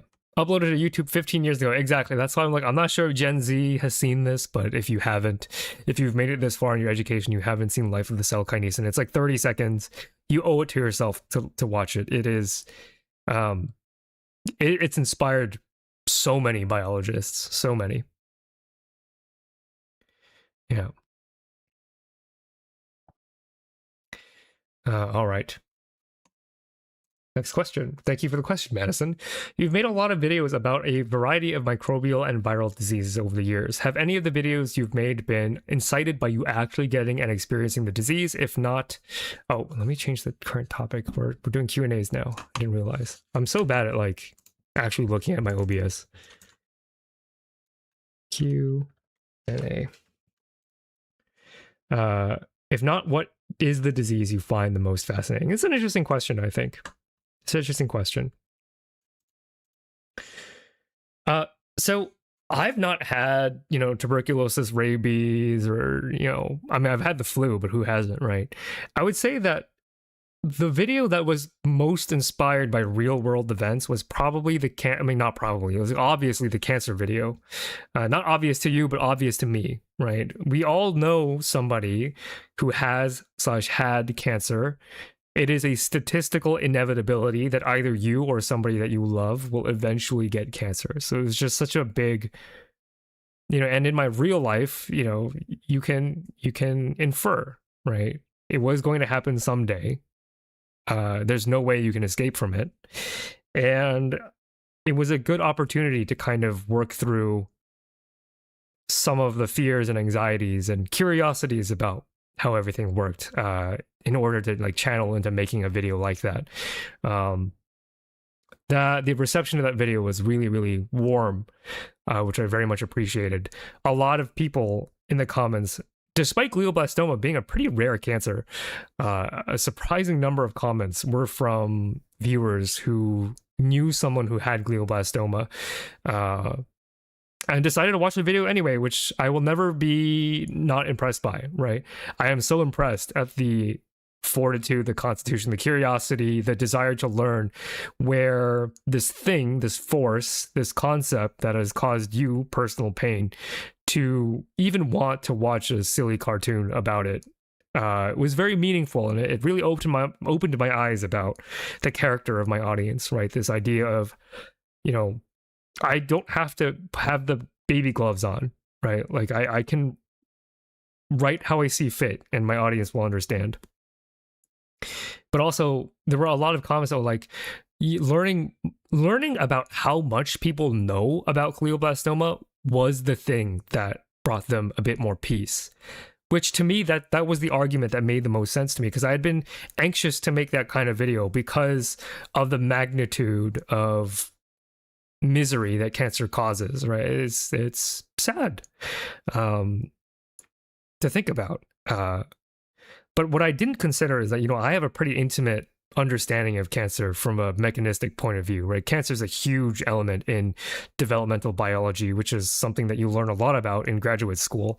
So I just kind of take for granted that there are people out there who don't really know what cancer is, or how it happens, or what causes it, or how it's, you know, treated. Because of, you know, I've been stewing in upper education for a long time, and it made sense to me that, like, oh, if the only thing you knew about cancer was that it's a group of uncontrolled cells, and then it eventually kills you, it would make sense that somebody who can, like being able to peel back the hood and show you mechanistically what this, you could call it evil, is, you know, how the evil, quote unquote evil, functions. You know, it makes sense to me now that actually can provide a bit of relief, to know that there are people, maybe it's not the viewer, maybe it's not even me, but to know that there are scientists out there who do understand cancer as well as they do is a mark of hope, right? We still don't know enough about it to cure it, but molecular biology has only been around for 80 years. We've not had a lot of time with modern methods to figure everything out. And it made me reinterpret that video, which was, that doesn't always happen. It doesn't always happen that the comments reframe my own relationship with my own work. And so if you've made one of those comments, I just want to thank you, because I won't shy away from covering stuff like that in the future, I think. You know? Yeah. So that's that. I never understood why it was so deadly until I saw your video. It might be a silly cartoon, but it was informative and easy to digest, even if you don't know too much biology. Thank you for the kind words. Yeah, I think even for me, I didn't really understand why cancer killed until not that long ago. I'm talking like within the decade. Like the disruption of organs is the thing that kills, right? Or one of the thing that kills. And that was just never spelled out for me as a kid, because I think we, just as SciComm people generally, don't really go too much into it, perhaps out of the same fear of over-explaining to people who are in pain.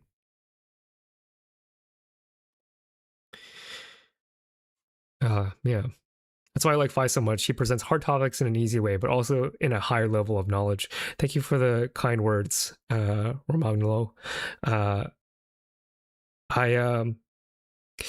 All I'm doing, you know, in terms of like the mechanics of SciComm, is I am retracing my own steps in my own brain and presenting that to you. I'll talk about the process a bit more later, but if you wanted to know like what the trick is, it's that like I myself, I'm not a very smart person, even though I use big fancy words. That's just because I love writing, and so my language has evolved to reflect my love of writing.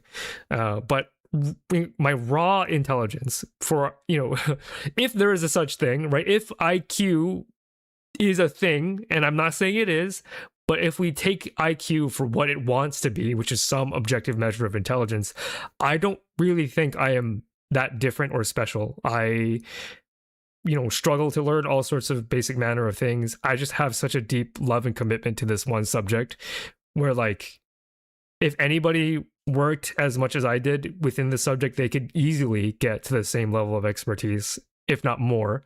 I'm also heavily limited in my bad memory. And so I think the way that I've been able to accomplish that is I'm essentially teaching myself, and then you get to watch me teach myself. If that makes any sense. I know I'll talk about process more later, but I think I think what, the teacher in me wants to be like, I know that there are people in my audience who want to do art as well. And if you want to do SciComm, there are all sorts of different ways you can think about SciComm. And I think one strategy is being very aware of how you teach yourself, because it is often your own personal journey through the information that I think people resonate with. Whereas a team of SciComm experts might choose to make the clearest path, I don't necessarily think that the clearest path is the most engaging path. So it's just kind of some philosophy from my end.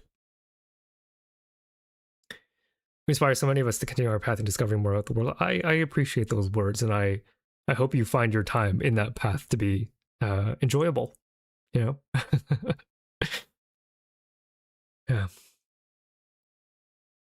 Congrats, Fi, one of the few channels that doesn't assume I'm dumb. Thank you so much for the kind words, Pamela. Thank you. Yeah, that's the whole thing where I think there is, I don't know about you, I can't claim to know every SciComm people, but like I think there will be a trend of putting more trust into an audience going forward. I think there has to be. In an era of AI slop, right? There has to be a level of personal craft. And I think a niche that is begging for personal craft is this space of like very high level stuff. But so here's the thing. I don't actually simplify that much. Okay, I simplify some of the experiments, sure. But the concepts that I show you are not actually that simplified. Okay. The next video I have is probably the most complicated video ever on my channel, next to the abiogenesis video, and I'll tease it now. It's about regeneration, which is a subset of developmental biology. And regeneration is complicated. And I've had to wrangle with a lot of difficult subjects, but I think the reason why it will seem clear to you is because you will see the way I teach myself how regeneration works. And if I can understand it from myself teaching myself, then I think you can understand it too, because my default assumption is that you are every bit as smart as me. I just have more knowledge than you, so I just need to give you the map, right? I think that's not a bad analogy, is that like I am giving you the map, but you have to do the walking. So don't assume that this is on me. If you understand my videos, you are smart as well. Right, because I gave you the map, but you have to navigate through it. Right, the map is a simplification. It is a symbol of the real, and you are the one that has to follow that map into the real, and that's not easy, and it's not for everybody. How do you see yourself managing parasocialism between you and your audience while keeping authenticity? I just tell my audience occasionally that like you don't know who I am. You only see a piece of me at a time. If you enjoy the slice that I show you, that's great. I want you to enjoy the slice that I show you, but yeah, there's like a whole other bunch of humanity beneath the cellular facade, That feeling when I'm parasocial with my VTuber who was a cell. It would certainly be something. Okay. What is the disease you find most fascinating? I actually don't know anymore. I used to be obsessed with rabies. I wrote, I did some of my final projects in graduate school. My learning projects, right? Not my actual PhD work, but my learning projects on rabies. But I don't think that that's true anymore. I don't know. I don't know what diseases I find most interesting anymore. I think it's because maybe rabies and prions, they are, for the average person, more attractive because of how gruesome they are, because of the existential implications of those diseases, right? idea of once you start showing symptoms, you're already dead, incurable, fast-acting, neurological. Like, there are a lot of existential things that make rabies and prion diseases very gripping, engaging. But as I've learned more and more biology, I find myself not really as compelled by those aspects as I was before. Now, that's not to say I don't think they're interesting. Of course I think they're interesting. I mentioned prions a lot on this channel. But what I'm saying is that as my taste evolves, I'm hoping that you will be along for the ride as well, because I think there are some very underappreciated viruses and bacteria out there that are doing really interesting things that don't get enough press because they aren't existentially threatening to like the same way rabies or prions are, right? So I hope you'll enjoy those videos when they come out. Popped in to say, well done, it was a fun 2-year ride. Yeah, it has been, huh? It's actually 3 years, believe it or not. Or I think 2 years since you started watching, perhaps, yeah. Days gone without mentioning prion aggregations here. Exactly. I think protein aggregation is very interesting, don't get me wrong. I think prion diseases, I think if you stay subscribed and you watch my channel further, and, you know, if you see a pathogen that you don't recognize, if I do a video on it, it's because I think it's the coolest thing ever in that moment. So you have my word on that. So just keep that in mind. Okay, next question. This is from Anonymous. Thank you for being a member, Anonymous. Favorite bacterial toxin? So I have a soft spot for tetrodotoxin, TTX, which can be made by bacteria. I've done a stream with Octopus Lady about tetrodotoxin. It is a neurotoxin that can be made by certain species, such as Vibrio. And what this does is it blocks the sodium channel on the neuron, which prevents action potentials from firing, essentially causing your neurons to shut down. The physiology of TTX poisoning usually causes you to die while fully conscious. I'm guessing that's because of trafficking of TTX. It probably hits your diaphragm before it hits your brain. But I'll say this, like, toxicology is its own entirely separate field. Just because I'm a molecular and cell guy does not mean I have expertise in toxicology. It's just TTX is one of a handful of toxins I know, and so therefore it is like my favorite one. But that just means that there's room for me to learn more in the future as I learn more and more about the microbes that I find so interesting. Okay, next question. Right, Vincent, thank you for the question. What is the best way to study microbiology and immunology so that it sticks with me? Okay, so this is an interesting question. I have a whole chart. So shout out, you know, raise your hand in chat if you're a current biology student. I hope this strategy works well for you, but this is a genuine, sincere, I did this as a student. You know, this isn't advice that teachers just say and then they don't practice it. This is something that I did as a student, and I was always a good student because of it, right? My grades were quite high. Even though I say I'm not that smart, I'm not that smart. I just have good study skills.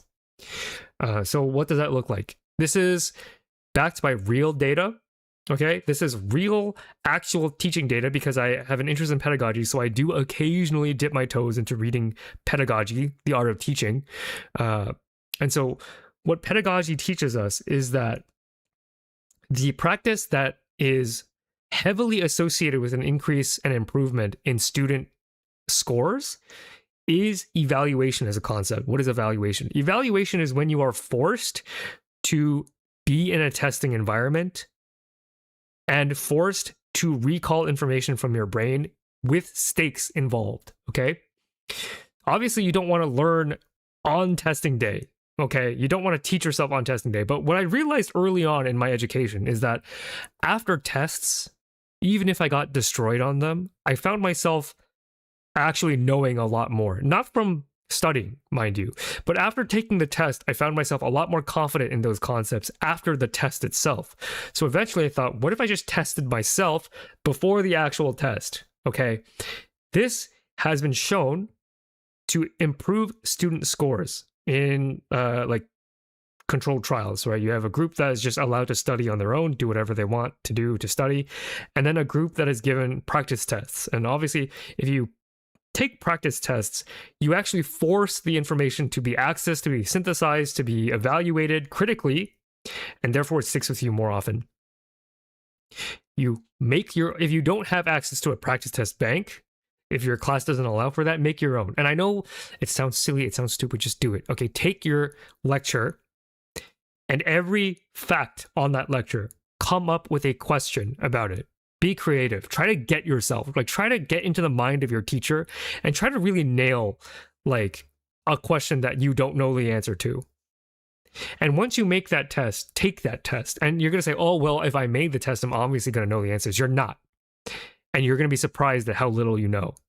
Okay, because testing is where rubber meets the road. Okay, it is where you test your mettle, right? That's where you actually evaluate what you do and you do not know. So what happens then? You take the practice test, you grade yourself. And then everything that you got right, you ignore because you know it already. Then take all the questions you got wrong and make another practice test. Take that test, grade yourself, all the questions you got right, push them aside. Now, what happens? Now you have an even smaller list of things you don't know, and you just do this. You just do this until your grade is good. This is such a biohack, and this doesn't work for every subject, because up until you get to graduate school, undergraduate biology is a knowledge check. It's mostly a knowledge check with very little conceptual advances, because before you get to the cool stuff, you just got to know what mitochondria are. You just got to know glycolysis, or you just have to know these things. And if you want to eat a lot of information and retain it, this test-retest strategy is the way to do it. Okay, this is coming from a biology teacher. If you are struggling in biology, you have no excuse anymore. Test, retest until you don't get any of the questions wrong. How could a test screw you up from there, right? There's almost no way. Sure, there are rare professors who will trip you up on tests because they're unfair professors. I get that they exist, but the majority of biology professors are going to have some version of a fair exam. And in order to study for that exam, you should be making your own tests and getting more efficient with learning by not wasting time on stuff that you already know.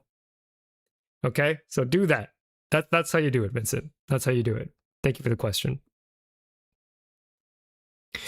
Hi-Fi, long time fan of the channel. Do you have any interest in computational biology?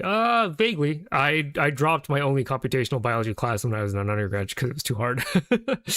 But yeah, I like the idea in theory, and I've had Resta VT on. So Resta is a computational biologist herself, a marine computational biologist. If you go back into my archive, we actually talked about how computational biology or bioinformatics was used to discover the obelisk, which was a very fun stream to have with her. Yeah, with Resta. Yeah. Okay. So, next question. Thank you for the question, that one alien. Are you ever going to talk about some of the less well-known cells of the immune system, like basophils, eosinophils, and/or memory cells? Well, this one's pretty straightforward.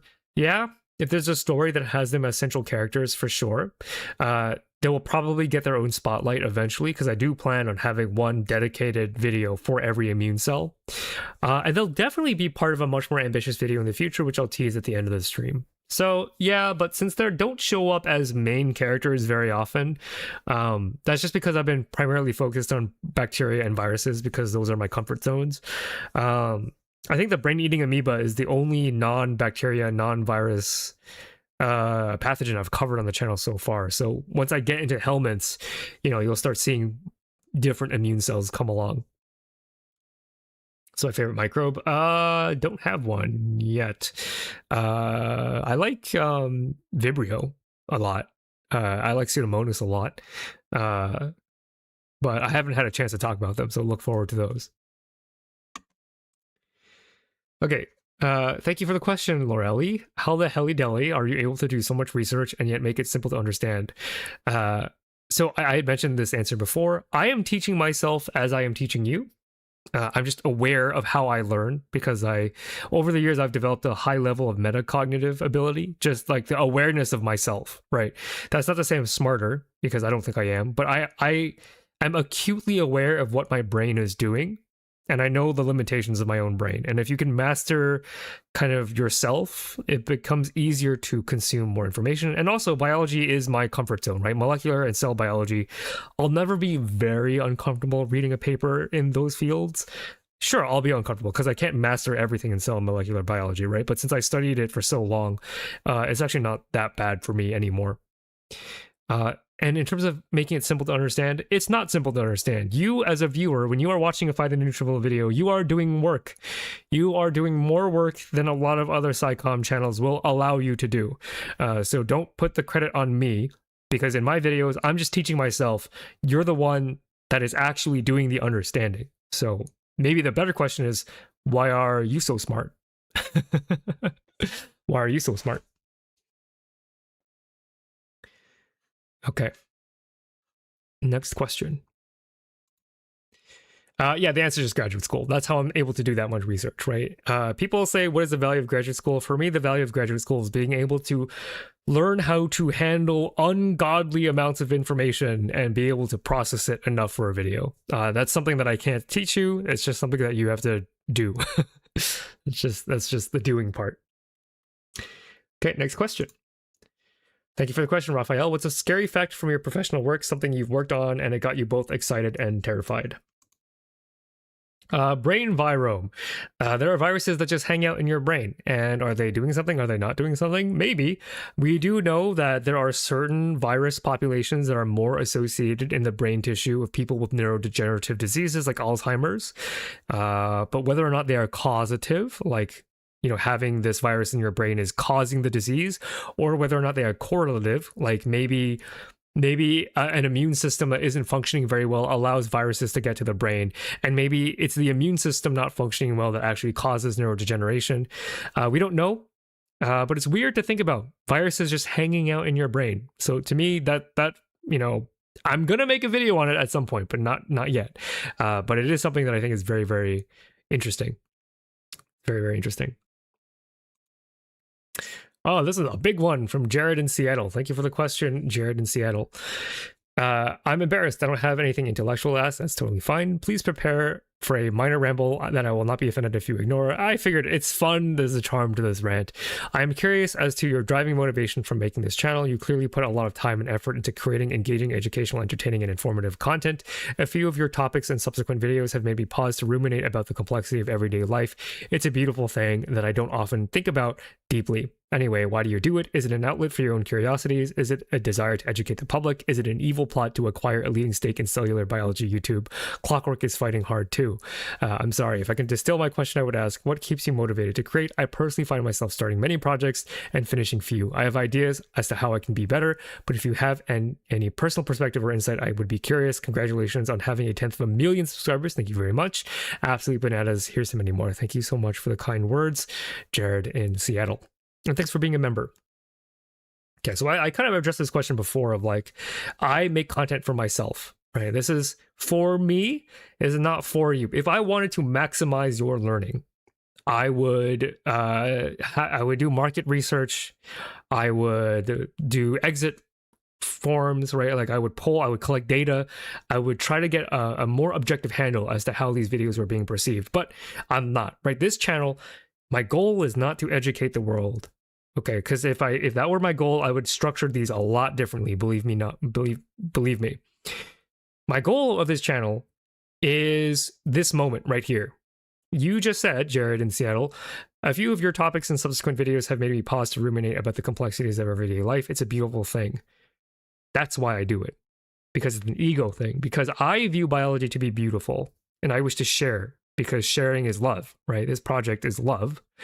And I love, sharing is caring. But, when you give this bit of yourself that is so passionate about this subject and people warmly receive it, it is like a part of my identity has been affirmed.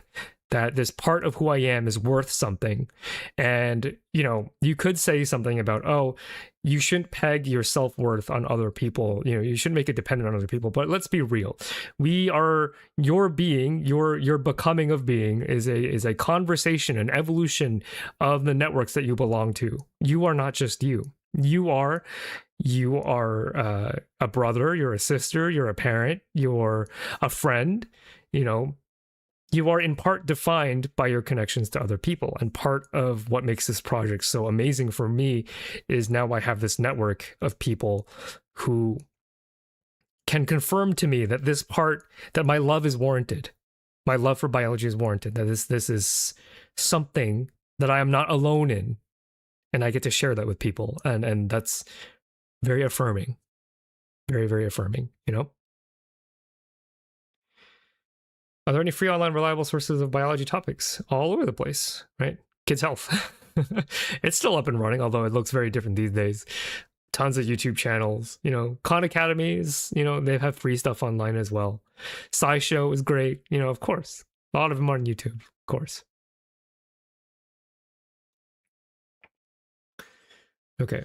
And as I said before, starting and stopping projects is a part of the process. You're learning who you are as an artist when you start and stop projects. I will say, the harder you try to finish a project, the better you will get. Right? I will say it's normal to quit, but if you can take the challenge of finishing a project not as a way to find success, but a way to force yourself to practice the entire pipeline of a creative project. If you only practice the beginning, you'll get good at the beginning eventually. But if you force yourself to finish things, then I think you get a lot better a lot more quickly.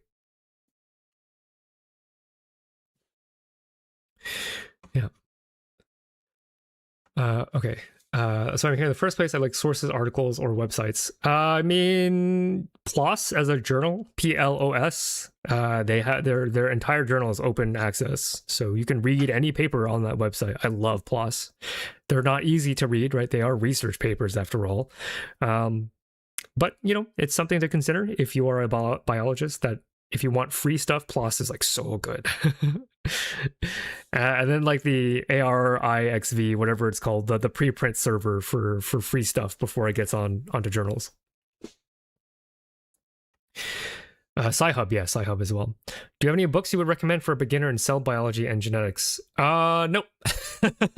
I get this question every once in a while, and people have watched me know that like I don't consume other people's words, right? I love getting into the primary literature myself. I've actually, the only SciComm book that I have read was an astrophysics one when I was in high school, and I don't remember the name of it.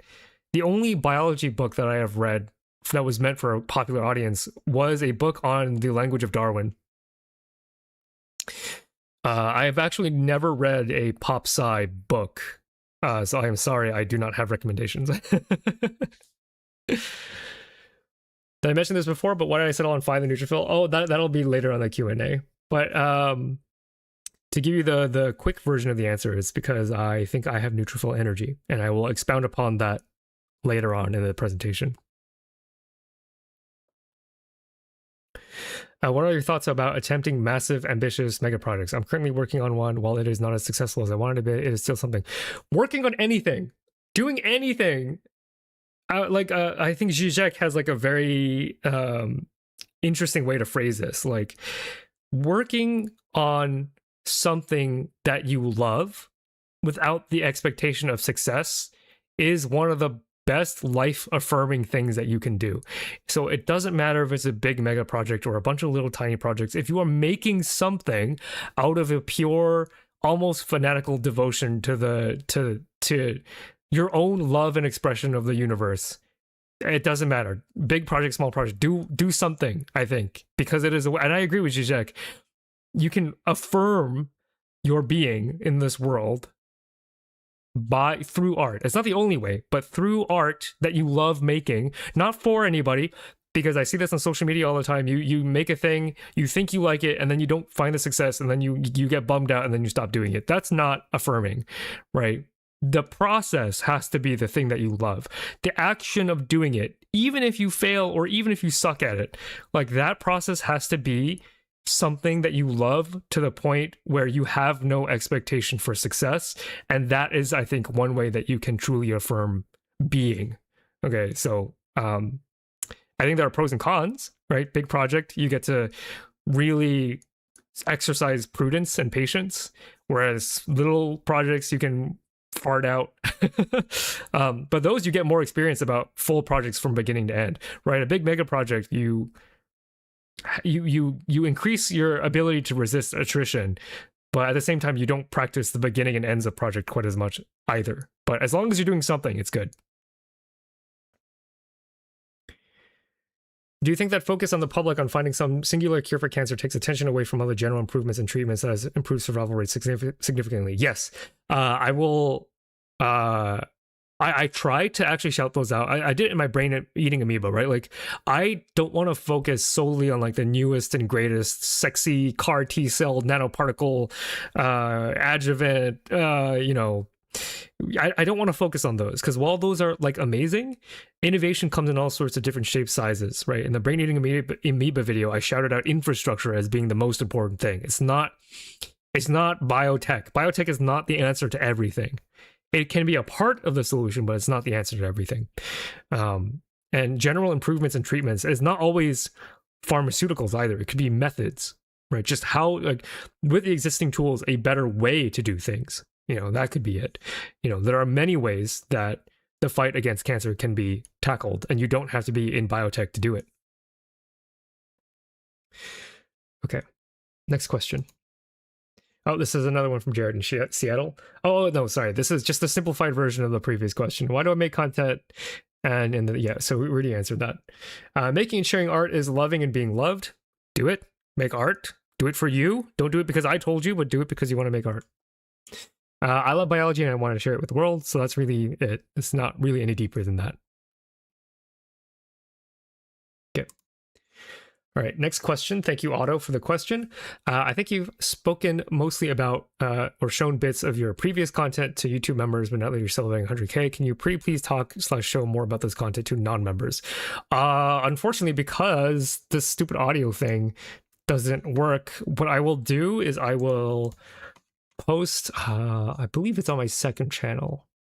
I'll post a stream exclusive link that is unlisted to the very first piece of content that I made and then delete it. So you can't find this on the channel anymore. But I believe that's on my second channel. Yeah, so I will do an unlisted, and I'll keep this up for a very limited amount of time.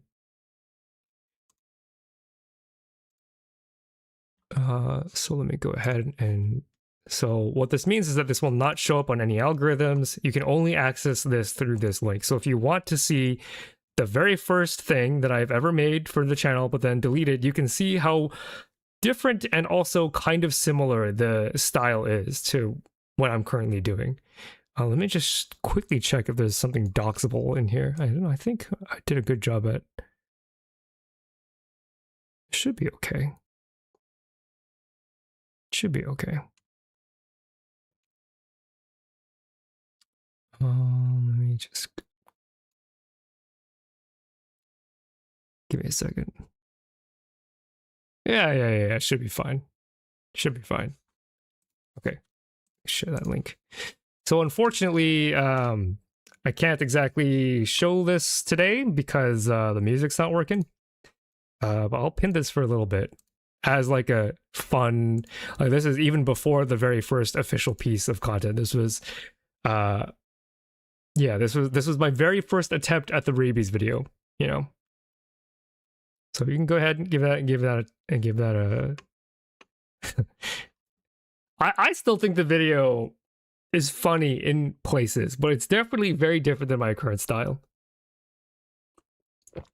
Maybe for 250, I'll release another one of these because I have a couple of these that I never showed anybody. But you can see that like I forced myself to finish it, even though I wasn't very proud of this, even though I don't think this is very reflective of my goals in content creation.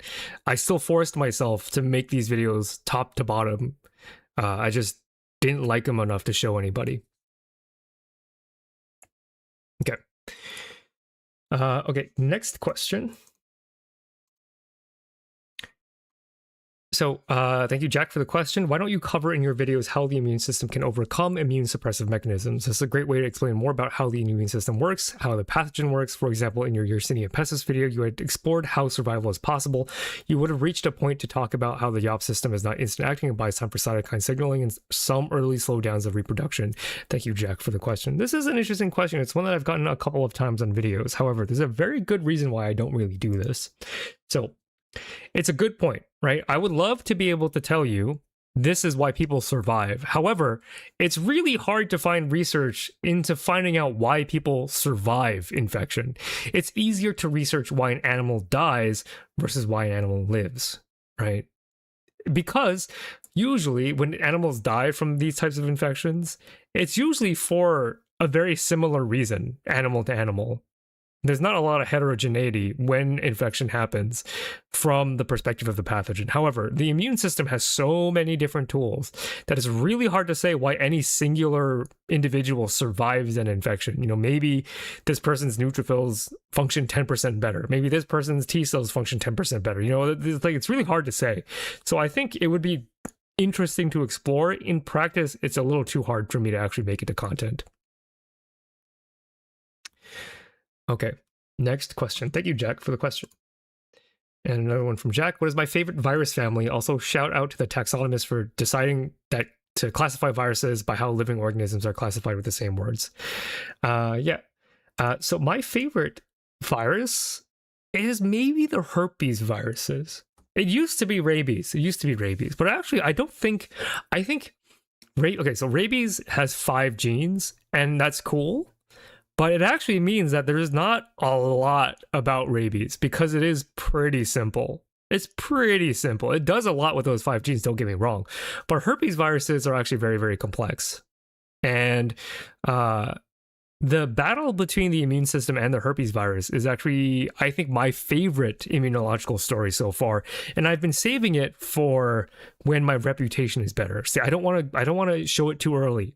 I don't want to make this video too early because what I'm afraid of is, people look at the video and go, herpes viruses. Oh, like, who cares? And nobody dies from a herpes infection.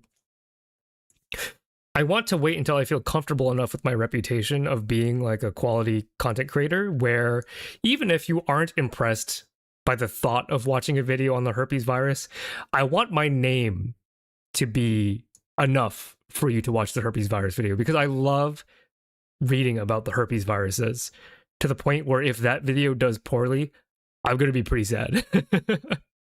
I'm going to be pretty sad. Okay, next question. Thank you so much for the question, Jennifer. You said you wanted to be a doctor before winding up as a molecular biologist who moonlights as a science communicator. That's a pretty deep cut, so thank you for watching my content where you've actually been able to find that out. What's the full story behind what motivated you to pivot away from medicine, and does it have anything to do with why you started your channel? So the story begins with, I come from a family where doctor was like one of 4 different professions where I was like allowed to become, right? And I wrapped my identity around with the idea that I was going to be a doctor. Like I lived how I thought the platonic ideal of a doctor should live. I practiced kindness and compassion, and I forced myself to do volunteer work, and I forced myself to feel the kind of compassion and empathy that people want in their doctors, because I thought if I'm going to be a doctor, I should be a good doctor, and so I should act in accordance to what I believe a doctor should act as. Very artificial. But it felt real to me because I didn't know any better, right? I didn't understand myself because I never had the space or time, really, to sit down and critically evaluate what it is that I want. And I think, truth be told, I was afraid of what I would have learned.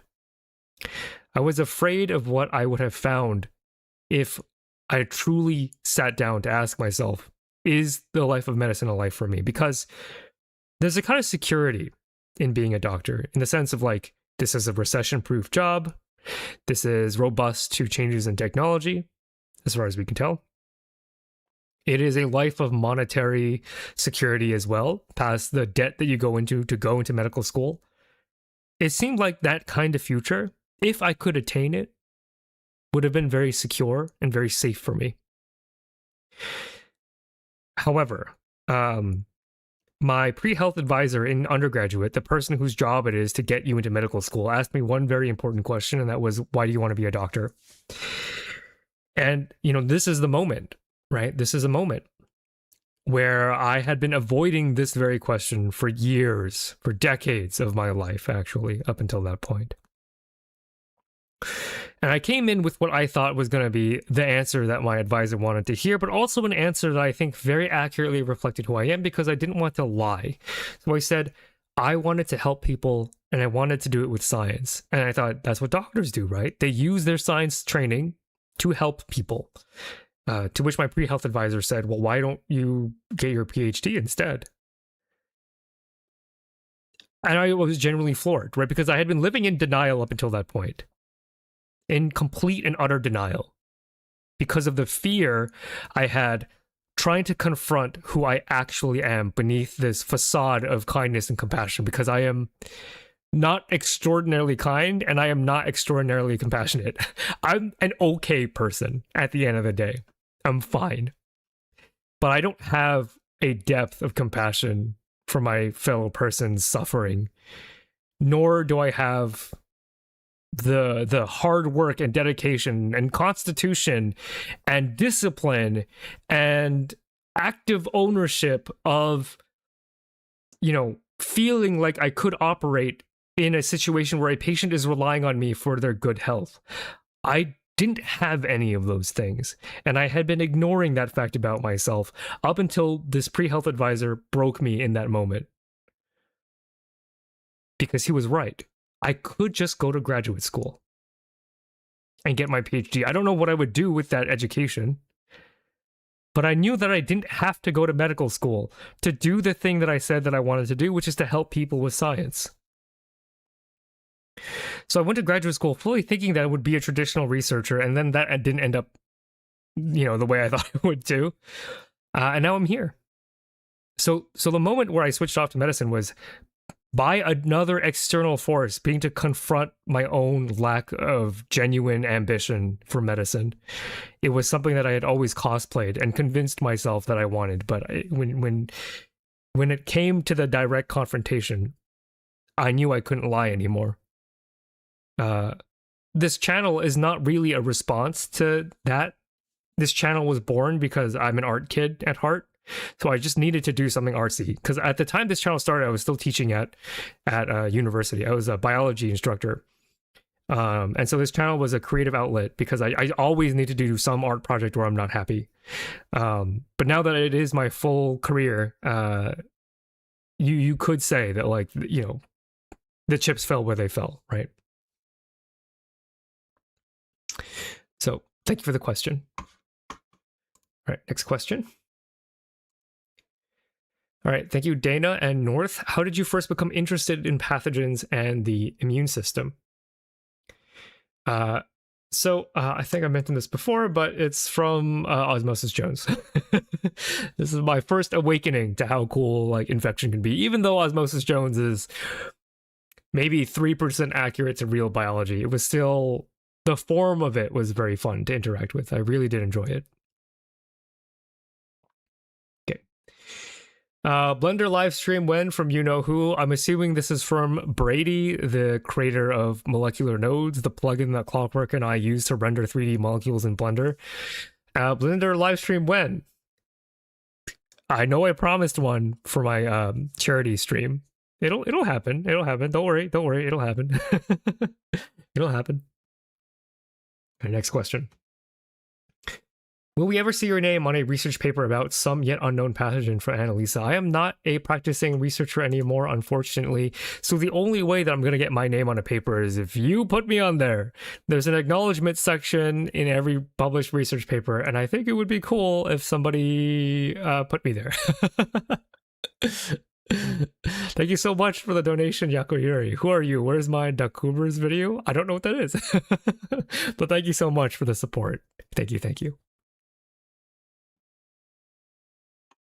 Okay, next question. What are my favorite immune cells? Also, congrats on 100K. Thank you so much, Iota.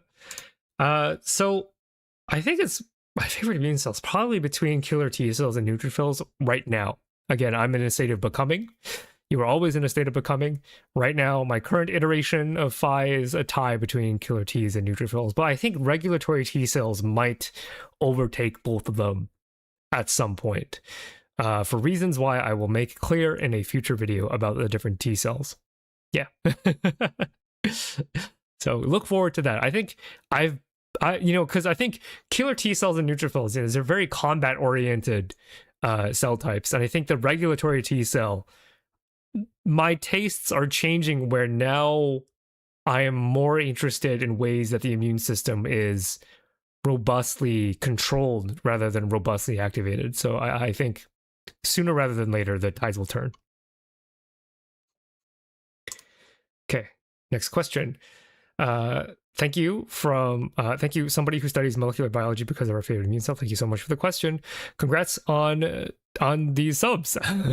What's your opinion on Sci-Hub, Library Genesis, and its archives, and similar websites which provide medical knowledge for free? What's your opinion on copyright versus health knowledge?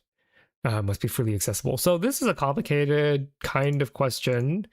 I get really mad when I get paywalled from a paper, which sucks, because I think if taxpayer money was used to fund your research, then it should be freely accessible.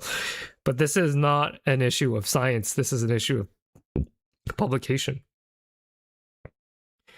Yeah, this is an issue of publication, right? This is about journals and rights and stuff like that, which is complicated. So I'll just say, I'm not a lawyer. I don't know how this tower of knowledge that we built is constructed, but I will say it does really make me mad when I can't get a paper I really need to get access to make a compelling point in a paper. It really is frustrating when that happens. Okay. Thank you for the question, Bob the Parasite. I've enjoyed your streams and videos a lot. Did your collab idea with Tirzu bear any fruits? How about channels like Kirkazaj, Slideshow, and others? You and Clockwork deserve to be on par with these giants. Thank you, Bob the Parasite, for the question. And that I'll just have to say, well, we'll just stick around. Just, you can just hang around and see what happens. I'm not saying anything more than that. Right, next question. Reviewer number 2. Oh, the legendary reviewer number 2. What's your molecular/cellular POV about emergence? Did you see Octopus Lady's video about siphonophores? Could you do a video about these from a mole bio POV in regards to not being a fully multicellular organism? So, what I will say is, I don't know what you mean by emergence, if it's a TV show or the philosophy of emergence. I don't really know what that is in reference to. However, I have seen Octopus Lady's video about siphonophores, and in terms of doing a video on these guys, I'll say the answer is maybe. But I will say that I'm going to be looking at a critter from the ocean soon, and I hope you'll have that to look forward to soon. Okay, next question. Thank you, A Little Pondist. Did you manage to learn how to blender the render? That's all I have to say about that. Okay, when golden play button from Anonymous. That's all I have to say about that. What is your favorite pathogen and why? Oh, I already answered this. It might be the herpes simplex viruses. It's got such an interesting game plan. And it's very, very complex because it's a much more complex virus than the rabies virus. So stick around for that. What's my video creation process? Fan number 13576. Thank you for the question. Okay, here is where I will outline my process. And the reason why I feel like doing this to a certain degree is because I think that the more you hear about other people's process, the better you can figure out your process, right? So I'm not trying to teach you to do things in my way, but when you react to learning how I do things, I think that makes it easier for you to have clarity in your own process. Hi, congrats on 100K. I want to know if you watched those at work, the anime. Earlier on in stream, I said I was making an animation and then that anime came out and then it ruined my plans for making an animation channel about biology. I have seen it. It's great. I do love it. Cells at Work Black is even better. Highly recommend. Anyway, video creation process. So the first thing I do is I consult the ideas list. So I have a Google Document with a list of ideas I add to whenever something interesting pops up. Okay, but that's not enough, right? So I collect these ideas, and I always refer back to it when I'm running out of things that I want to talk about. However, the way that I interact with this list is pretty nuanced, I think. So I evaluate the idea list. I look through all of the ideas, and I look at them again and again and again. Every time I need a new video idea, I look at it, and I look at every idea with fresh eyes, because I only pick ideas from this list that satisfy the following conditions. 1, I must be actively passionate about the idea, meaning I have to feel something while thinking about it. Actively. I will not force myself to talk about things I do not find interesting in the moment. Okay, so it's a very sincere process. Every video has a certain guarantee that that topic was the most interesting thing to me for about a month. At least a month. So that's one criteria. The second criteria is that the idea must be meaty. Okay, like this is why I don't do recent breakthroughs. I'm not going to do a transmissible cancer video. I was never going to do a video about the dire wolf. All of these like recent breakthroughs, I'm not going to make videos on because they're just not meaty enough. Maybe eventually, once more research and a context has formed around and discussions have happened. But this is why you won't catch me covering the newest thing, you know? So the third criteria, and this is where a lot of ideas go to die, is that I have to have a good thumbnail idea. This is just YouTube meta stuff, right? If the idea isn't good enough to have a thumbnail, or like if I don't have a good enough idea for the thumbnail, nobody will watch the thing, and then I'll be sad. So this is why these ideas stay on the list. Like maybe, I look at the list again and I do have a thumbnail idea. Now I can do this idea, but I won't do a video until I can think of a thumbnail. So that's the ideation process, is I just pull things that I encounter. I use a certain social media website that shall not be named, but I'm subscribed to Cell and Nature and Science, so that when they do press releases, I see what papers they publish, and then I'll sometimes get ideas from those. Maybe if I'm watching a clockwork video, I'll think of something because I'm in the like mind space of biology. Inspiration can come from anywhere. I used to get inspiration from conferences, but I'm no longer invited to those, which sucks. So it's a lot of like following journals on social media and then taking ideas from those. Ah, yes, the brain eating amoeba thumbnail, so good. That thumbnail's so good. Everybody shout out Toxo. Toxo did an amazing job on that thumbnail. It's definitely my favorite thumbnail, next to the abiogenesis one that Toxo did. So good. Okay. Then the third step is I do my background research, right? So as I said before, I get all my stuff from Google Scholar. I don't actually look at other SciComm people because I don't want their pre-chewed digested food in my mouth. I want to eat the data primarily myself. Why am I no longer invited to conferences? I no longer work for a university. So if I went, I would have to go as a press person, which involves, pseudo doxing myself, involves actually traveling. It's just, I could, but it would, every moment of mine is now a decision to make content or to do something else. And going to a conference means I'm not making content for a few days. So it's not an obvious thing to do. So I start off by just, brain eating amoeba review, or brain eating amoeba pathophysiology review. And then I just skim the reviews. I don't read in detail. I just skim, and then I jot down some basic facts, and I make notes of potential story hooks. And I'll actually show you what this looks like, because I think in an era of like LLMs and ChatGPT, I want to show you what like a human-driven research process looks like, so it's not as mysterious to you. So I'm going to show you my research notes. So this one is actually research notes from the super infection video, right? So I have here, this is the source, so I can keep track of the sources I use, and then I just write things about hepatitis, right? I just write things. There's no clear story. I just need to know about the virus, and then I'll come up with a story later, okay? So here you have things that don't connect, right? Negative strand RNA genome. I don't think I ever include that in the final product because it's not that important.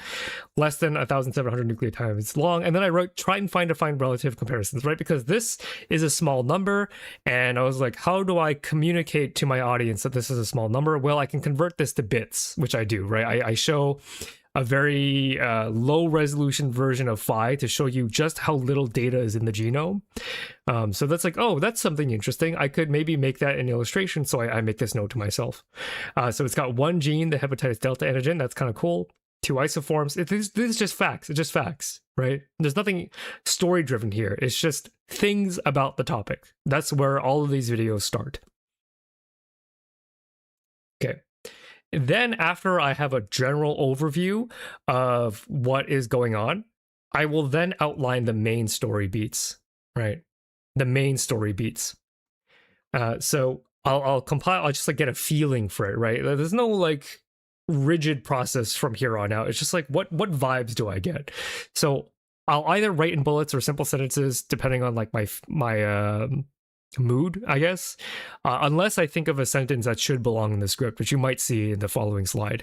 The hardest story beat to make is actually the first one. The intro is always the hardest, and I usually have a couple of drafts of the intro before I decide on an opening. So here's more of the outline. So now, instead of just listing facts, now I'm trying to craft a story. I'm trying to tell a story, and I'm trying to wrangle all of these facts into threads.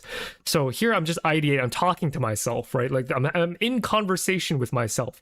Maybe the thread here is that Hep D is a truly unique special snowflake virus that breaks rules, right? So I'm like, what about Hep D is interesting? Well, you know, all these things that I've learned, it seems to be doing a lot of rule breaking here. So in what ways is Hep D breaking rules? Can I craft a story about rule breaking here? So, you know, it's very casual. I'm like talking to myself, Hep D plus Hep B is bad news bears. What is illness like? Mortality rate? How do people get it? I'm asking myself questions. And then, you know, there are even things that don't end up in the video, right? 1 gene, 2 proteins, that does, because I think that's interesting. There's this note about 8 different variations with slightly different manifestations. I was like, that's really not that interesting to me in the moment, so I don't include that. But then other things are included, right? Complicated by the fact that Hep D has to be co-infection with Hep B, jiggling shapes. I don't actually know what I was referring to here. It's not that clear. There's like a mystery of co versus super infection. I don't actually get too deep into this in the video, but this is like one thread that I think I could have explored. Escape from the endosome. You know, I ended up not including this either, but I could have. You can see like each one of these main lines can be its own story. So I'm just like trying to find like, what are the stories here? How complicated could Hep D get? That's a story. Rolling circle replication, like talking about its comparison to viroids, could be a story. I don't actually do this in the final video, but then ADAR, right? This is a big one that I do end up expanding on. The reason why we get large isoform.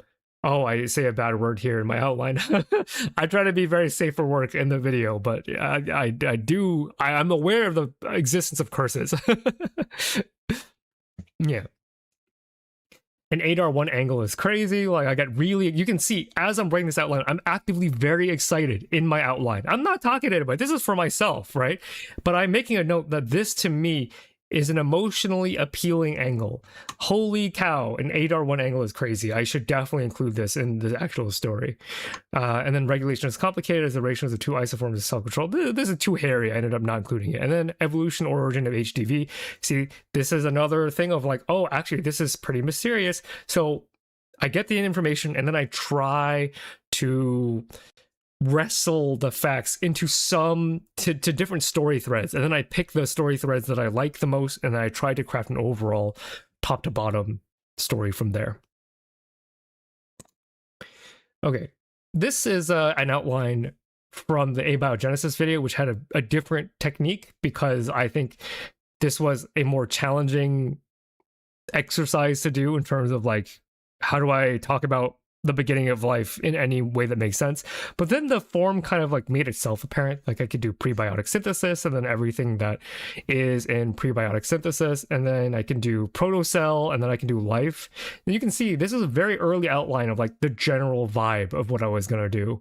Like clay mineral ended up getting lumped in with primordial soup, or rather warm little pond, right? Because I have primordial soup, clay mineral, and warm little pond, which don't have like hard lines, but I ended up merging clay mineral with warm little pond at some point, because it was a lot. But you can see that like early on there's already a funnel structure, like a tunnel of complexity, where I start from simple, and then you get wider and wider into the complexity of emerging life, you know. Is this like a new segment? No, this is still answering one of the questions, and I'm not going to read all of the questions. Some of them I did not find to be appropriate, but I did get to, I think, at least 80 of them are in this Q&A. Seeing the red edits and the thought process is so good. It's so this is the notes that I included for you guys, right? These don't exist in the regular outline, but like this is showing like my reflections on it, right? I ignored this because it's not too different from coacervates to justify runtime. Like there are micro decisions that are made from the outline, but it starts at the outline.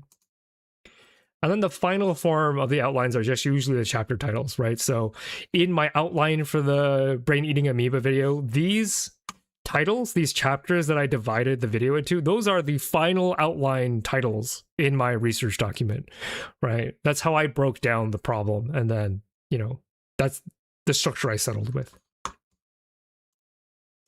And then I write the script or develop the outline depending on how happy I am with the outline, right? Big congrats on 100k subs. It makes me happy to see science YouTubers getting recognition. Thank you so much, Dr. Toto Hex. Dr. Toto Hex, another SciComm VTuber out there. If you want, you can plug your channel, Dr. Toto. You can click on her name there. Dr. Toto's physics content, or I believe. I don't know. Sorry, I haven't checked in on you in a while, but I don't know if you still do physics content, but I do remember enjoying physics content while I was watching.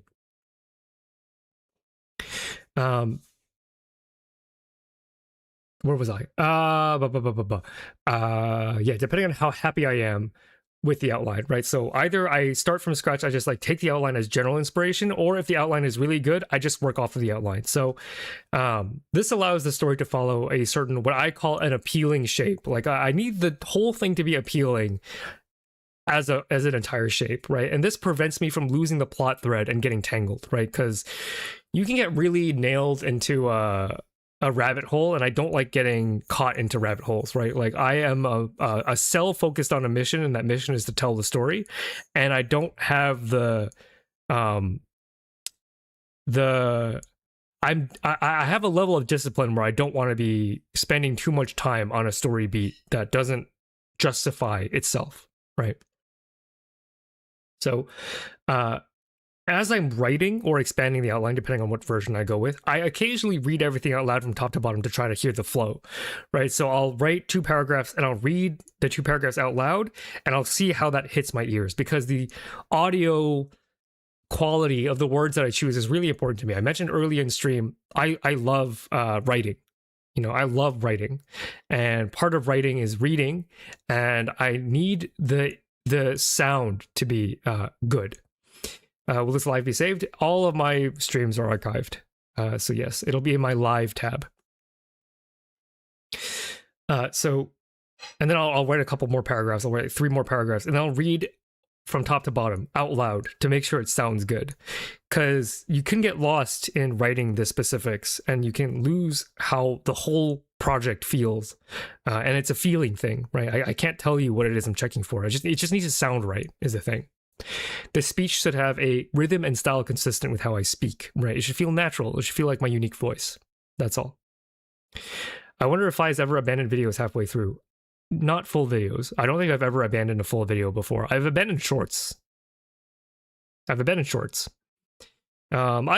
outlines that I didn't commit to, but I don't think there's ever been a long form video where I've animated half of it and then gave up on it.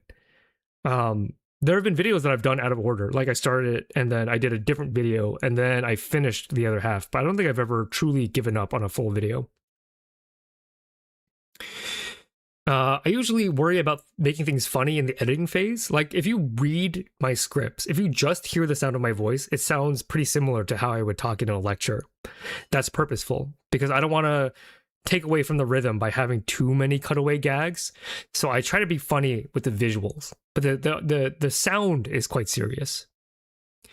I usually write with a certain visual in mind, but I don't storyboard, right? So this is, I think I'm in the minority. I think a lot of YouTubers will storyboard to make sure that they have visuals to go with audio, but I just trust myself to make up the visuals on the fly.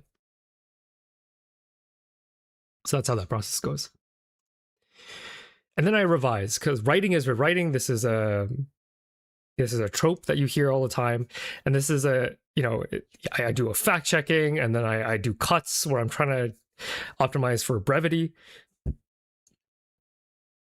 It's 4 a.m. already. Gotta go. Time zones. Thanks for the stream. Thank you for showing up despite the difference in time zone. Thank you so much. I do appreciate it. I edit for humor in case I feel like this part of the script is getting boring. I should throw in a ha ha hee hee hoo hoo in there just to keep things fresh. And then I edit for clarity. And this is a cycle, right? Certain parts don't feel clear. Some parts, need cutting down. I try not to have videos that are too long because that means I have to animate more. Yeah, so it's an iterative process. And then I record and edit and draw, right? This is the editing process. I'll usually have to re-record something because I'll end up fact-checking something, or when I'm hearing and seeing the video, I don't like it. But, that's why when you hear a change in audio quality, it's usually because I have to re-record something. And then this is where I make all the visual jokes I need to make, Yeah.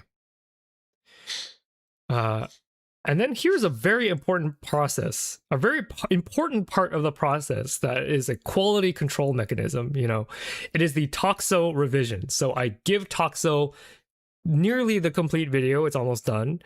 And then Toxo has a decent background in biology, but non-expert level. She's very good at biology, the basics. And I get her to review the video. Not the script, the video itself. Sometimes I'll ask her to read the script, but at the very minimum, the video.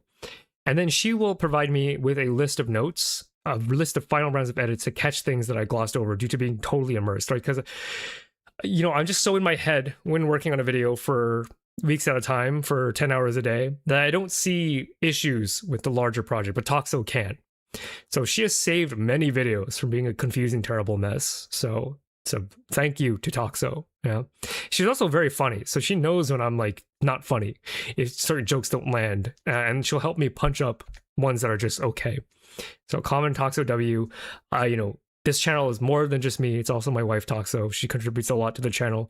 It is primarily driven by me, but it is supported heavily by my wife, and I will never not be thankful for that. Okay, my core philosophy, and this is something that I said I would expand upon before, is that I am a very selfish writer, right? My process is not meant to be maximally clear or lowest friction. My process is meant to recreate my feelings and journey when I learn the information, because I think that's the most compelling story. It is putting my love into words and making you retrace those footsteps. That's why occasionally I'll have lessons from history, because why? It's not there's a corporate checklist that I have. I must include a historical segment. I don't do that in every video. But if I learn something in my journey as I'm wandering through Google Scholar that is really enticing, like the dark protein video, I have a little history lesson there because I didn't know. I didn't know that you could draw a straight line from dark proteins to some of the most noteworthy biologists in canonical cell and molecular biology. I didn't know that. You can draw a straight line from dark proteins all the way back to Watson. Of Watson and Crick fame. That's an incredible lineage. And in the middle, you stop by amazing women scientists, which I was really excited by. It gets boring talking about men scientists all the time. And two huge ones showed up in that research process. So I said, I have to, because it is so cool. It is so cool. Giants of the field.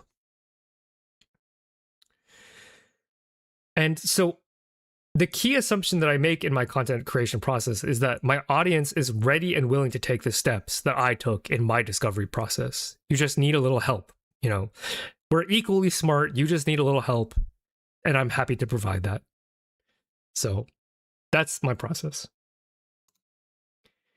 Merch enthusiast, thank you for the question. Where can I find your merch? I have a store tab on my main page, and underneath every video description, you can find the merch there. Shout out the merch store. New merch coming soon.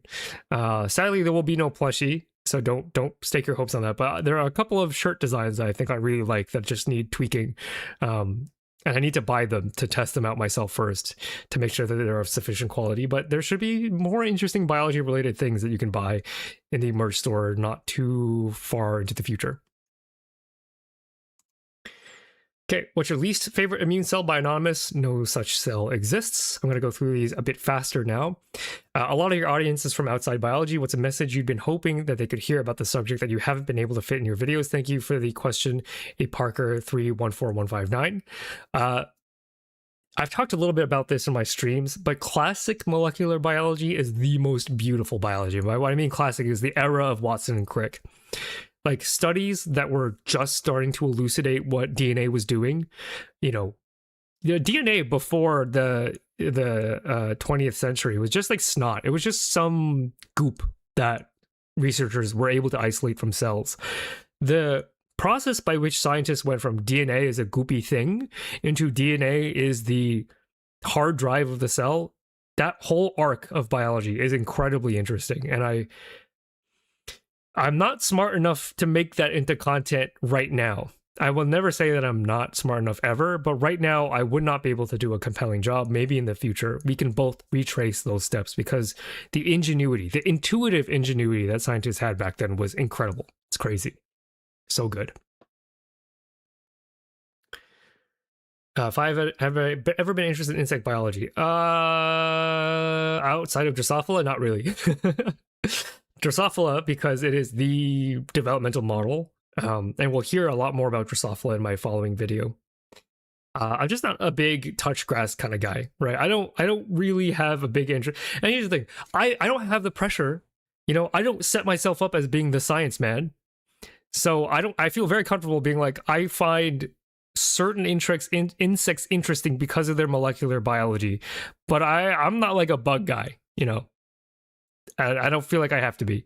Now, if there is a bug with interesting molecular biology, I will cover it. And Drosophila is, you know, Drosophila melanogaster, shout out Gaster, the fruit fly. A lot of molecular biology is built on the fruit fly. And so I'd find that interesting.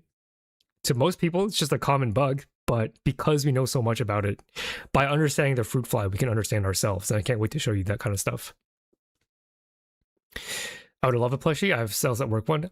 The thing about plushie is that there's upfront cost, and I cannot justify it as a business decision right now because I don't have the guarantee that I can make money off of it. Right? I'm not at the YouTube level where things are just for fun, you know.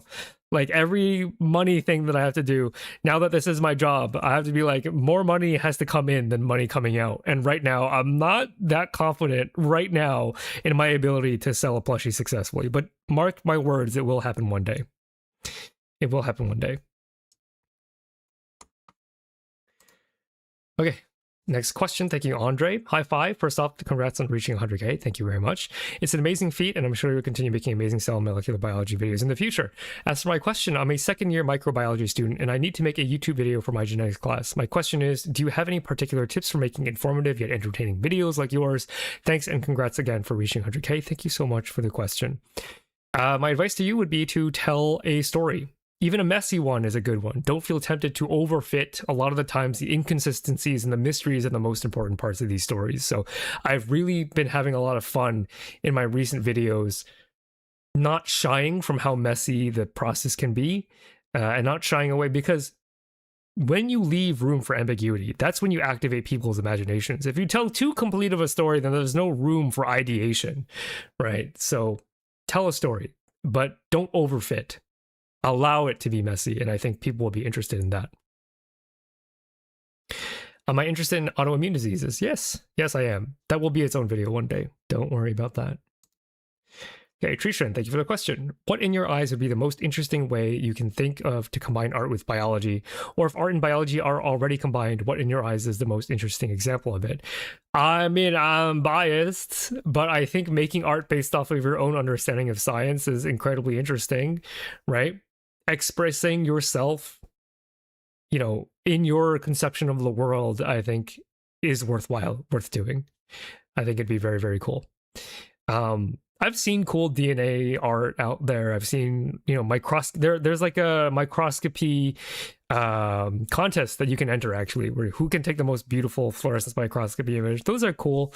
But I think any art that you yourself do that explores your relationship with the material world is going to be the most interesting thing because it says something about you as a person. And you can join my Discord if you want to share those things, right? And I do think that the art that I like the most has a lot of presence of authors in it, right? Because a microscopy image doesn't really have the presence of author in them. You don't know anything about the person who took the picture. But if you choose to do like a webcomic or, you know, something like that, there's a lot more surface area to get to know you as an artist than fluorescence microscopy, in my opinion. Okay, next question. Thank you for the question, Refresh. If you were to ever teach in a university, would you show your own videos in class? Also, thanks for making something I wasn't previously interested in so easily approachable. Again, I gave you the map, you walked through it. You should pat yourself on the back for being a smart person. So I actually did teach in college, right? My last job was teaching biology at university. I used to tell my students that I was a YouTuber, but I never told them my channel name. If they found me, I would never confirm it. I did that as a fun fact because I think it's a bit humanizing to know that your teacher's a YouTuber. So my content is also strictly edutainment. I think that has very little educational value outside of the You Be the Scientist segment. If I were your teacher, you might not like me so much. So keep that in mind. This is a gating against parasocialism. You don't want me as your teacher because I will be mean to you. I have to be as a part of my job. If I view my job as making sure you learn, sometimes it requires being mean. And, you know, you might not like me so much after that. I get to just be an entertainer online. Charles, am I studying anything?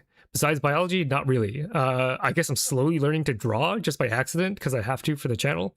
I did like a little bit of Japanese language learning, some Mandarin language learning, but that's on and off. Mostly, I have very little free time outside of doing this channel, by the way. Again, 10-hour days. It's a lot of work, but I'm happy that there are people who appreciate that work. Yeah, Blizzard, thank you for the question. You mentioned in a video you try to keep your videos short so you have time to cover every topic you want within your career. Why not be more thorough and let some future person cover the topic you didn't get to? It will give the viewers a better understanding of each topic that way. Blizzard, this is an interesting question because what you are basically asking me is to investigate or reflect upon my own role of what my job is in this sphere, right? What is my role here? Okay, what do I do? There are two perspectives on this, okay? What do I do for myself and what do I do for you? And I want to make this very clear, and I've said this a couple of times on the stream so far. I'm selfish. I am a very, very selfish creator. My goal is not to make educational content. Okay, I'm sounding spicy. Blizzard, I don't mean to sound spicy, but I think I need to drive this point home so that people don't misunderstand who I am. Because I don't want to be the Mr. Rogers of education. I don't want to be the Mr. Rogers of biology even. I am a selfish creator. I am somebody with personal artistic drives that govern how I make content for this channel. It is my project that I make for me. And in doing so, I must also acknowledge that I don't want to share these topics with other people. Leaving some interesting topics for a future communicator to do, would that be better for education? Sure.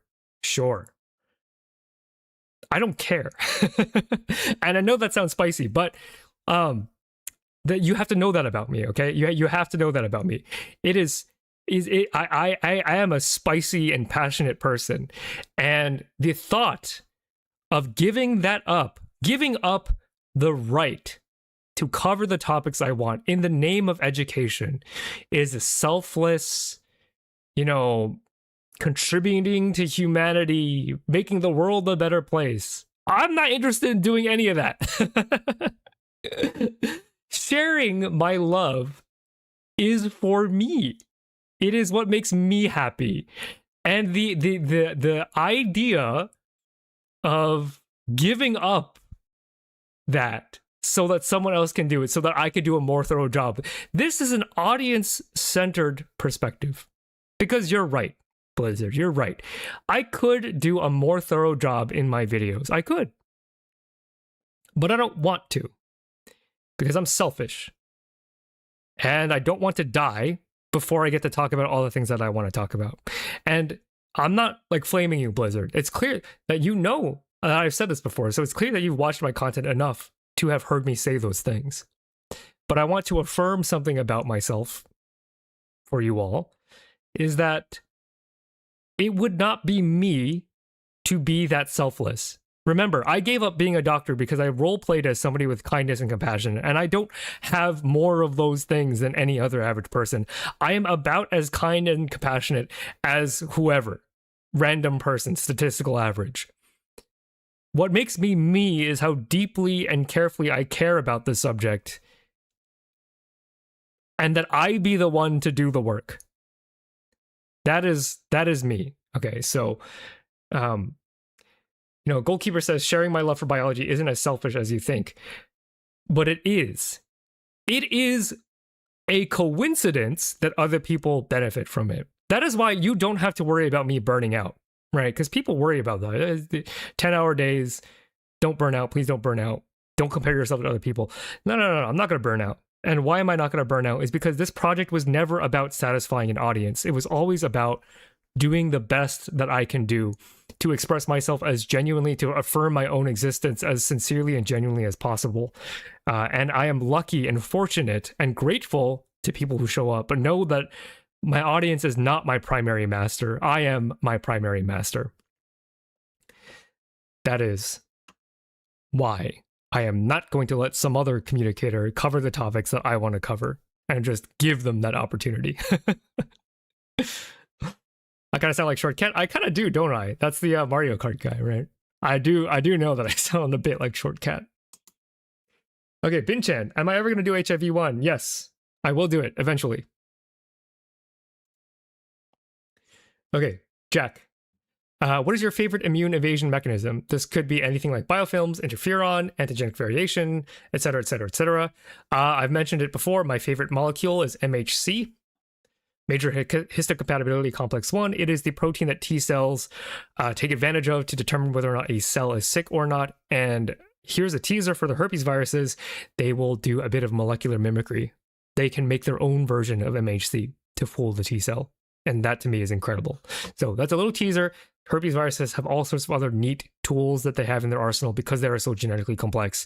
You should look forward to that video at some point. It's nice that you're playing with your cards open, not trying to stay on the moral high ground, but still trying to be better. I think I've been really able to do so recently because I've been thinking a lot more about philosophy and consuming philosophy content, which I'm sure Karis would love, content philosophy instead of reading the original text. But I think it's like the Nietzsche guy really had something for him, right? Like affirming who you are in without societal expectation, to figure out who you are and to affirm your will is extremely satisfying, life affirming. I don't do it for anybody else. That would not be sustainable, right? The only way to make art sustainable is to do it for yourself without expectation of success. It is lucky that I get to do it, but it is not my primary motivator. Okay. Thank you so much for the question, AC. Deep sea creatures that have a high level protein called T-Mal. I want to know more about this protein and why deep sea critters have higher levels if possible. Also, what's your favorite design so far? The sea creature stuff, that's more of Octopus Lady's domain, but I won't completely shut it off because there's a lot of life in the ocean. So, maybe one day it'd be interesting to look at. In terms of favorite design, of all the designs that Toxo has made, of course, my favorite is Phi's. Phi is great. But then in second place is the NK cell. I love that design as well. Okay. Okay, thank you for the question, Jedi Cyberpunk. Do you think movies like Outbreak or Contagion help or hurt education the public on disease and biology. I don't know. I didn't watch. Again, I don't read biology books. I don't watch biology movies. I am, I guess you could call like a hipster, where the only biology content I consume is homegrown, organic, primary, farm to table research papers. So I actually haven't seen Outbreak or Contagion. So I say I don't know yet. It's a good question. I'm just the wrong guy to ask. Okay, next question. Anonymous, what do you do outside of YouTube? Oh man, I don't have a life outside of this. I play Dungeons and Dragons. I'm a dungeon master, and there are video games that I like Slay the Spire and Celeste. I've been speedrunning Celeste on and off, which I think is really fun. I love strategy games like Civ 6, StarCraft, Warcraft. I dabbled in League of Legends and Dota, but outside of YouTube, I'm not really that interesting of a person. Next question. So this came from a couple of people. Erica, KNM, Anonymous, Normal Cell, and a whole bunch of others. Why Phi the Neutrophil? So why the name, and then why Neutrophil? So I was really inspired by Fillion, who is a VTuber, who just picked the name Fillion. I don't know why she picked Fillion. Fillion isn't exactly a traditionally feminine name, but it was pretty unique, and it stuck. And I don't know how much thought went into picking the name Fillion. But I decided that in my interpretation, Fillion probably just picked the name Fillion. And so I'm just going to pick Phi, short for phylum. Because I like this idea of like phylum kingdom, phylum kingdom, order, et cetera, et cetera. I don't remember it by heart.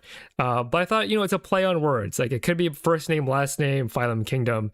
But maybe I'm also like a king. Like I'm also like royalty or something. I was playing with like lore in that kind of way. But instead of always being called phylum kingdom, I was like, like Fillion, I want the name to be catchy. So maybe just Phi. And then neutrophil, because I have neutrophil energy. I think neutrophils are like fodder. Like I don't consider myself to be an extraordinarily special individual. So like the neutrophil, I do kind of view myself as quite ordinary. But I think like the neutrophil, I think there are extraordinary things about being pretty ordinary, right? I've gotten this comment quite a lot about like, oh, the neutrophil is such a boring immune cell. They're just like the first line, T cells, they're the ones with like the assassin capabilities. B cells make antibodies. Macrophages are a lot hungrier and bigger than neutrophils. I've gotten this comment almost a dozen times, I want to say. And to all of that, I say, that's kind of the point. In your regular immunology class, neutrophils don't get a lot of press. Not even, okay, in immunology, if you take a dedicated immunology class, you do learn a lot about the neutrophil. But in a regular biology class, you learn T cells are adaptive immunity, B cells make antibodies, macrophages eat, and neutrophils are the first line responders. And it's so ordinary in a regular biology class, right? But when you really inspect the neutrophil, like in my amoeba video or my dedicated deep dive into the neutrophils are way, way, way more interesting than Biology 101 education would have you believe. And I think I identify with that. I think on the surface, I am a pretty ordinary kind of guy. There's not really a lot to me. I've got one trick, this party trick of mine, which is this channel. But outside of that, I don't feel different. I don't feel special, but I don't have to. I don't value feeling special. What I value is doing my damn job, which I love, just like a neutrophil does. A neutrophil does not think about the fact that there are trillions of other neutrophils doing the exact same thing. A neutrophil puts their whole mind, body, and soul into protecting the body. And I feel like I identify with that kind of vibe, right? I could have been a cooler cell, NK cell, tremendously cool cell, natural killer, even got a cool name. I don't feel like a natural killer. I don't feel that cool. I feel like just a guy, but I think there's something extraordinary about being just a guy, because when you look at just the guy with enough scrutiny, you find that there is something to appreciate about just a guy, so shout out, shout out to just the guys, there's more under the surface, I think. Next question, Myanj? The nastiest, grossest fact about a microbe you know, or the grossest microbe you know? I don't think microbes are that gross. I guess biofilms are, but I actually don't think microbes are all that nasty. I think microbes are very cool. All right. Next question by Beer, I think. Are there other topics other than a microbiology video that you would love to make a video about? I do all sorts of biology on the channel. So not just microbiology, but, you know, right now I'm in the middle of doing a video about regeneration, about wound healing, about limb regrowth, about organ regrowth. So that's not microbiology. Microbiology strictly is about microorganisms, which is more specific than what I do, which is broadly cell and molecular biology. They overlap, certainly, but they're not the same. Outside of biology, I like making commentary stuff because everybody with a platform, it is your right to make a thing that you just comment on. The kind of lower effort, but I think I like doing those a lot, which you can find in my membership, right? I like talking a lot about art and AI and all of that stuff. Yeah. Okay. Next question. Rebecca/Zsig, if you could be any other immune cell, which one would you be? Maybe the monocyte. And yeah, I like being the unassuming, unpopular character, right? Monocyte doesn't really show up that often in these stories either. There's not even a design for the monocyte yet, but I think I would have always picked something that wasn't that flashy because I don't feel like a very flashy individual. Okay, next question. Wilhelm the Stem Cell, thank you for the question. Any advice on just starting to learn biology? Also, you have been my push to finally get to work and start learning to get into uni. Planning on becoming a biological engineer. Working on watching all of your videos, my friend. Thank you so much. Very kind words. Biology is probably not going to be the hard part of your education. Your engineering classes are probably going to be much harder. Your math and modeling, physics, you know, those I think are going to be harder than biology. But if you want biology advice, follow the stuff that I've said before about testing and retesting. Make your own practice tests and take them, grade them.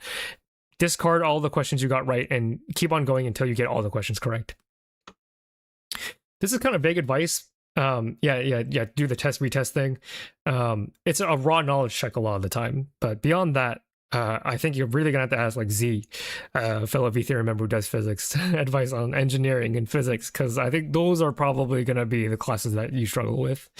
There's gonna be a lot, but I think you can do it. Biology, I think, as a subject is relatively accessible.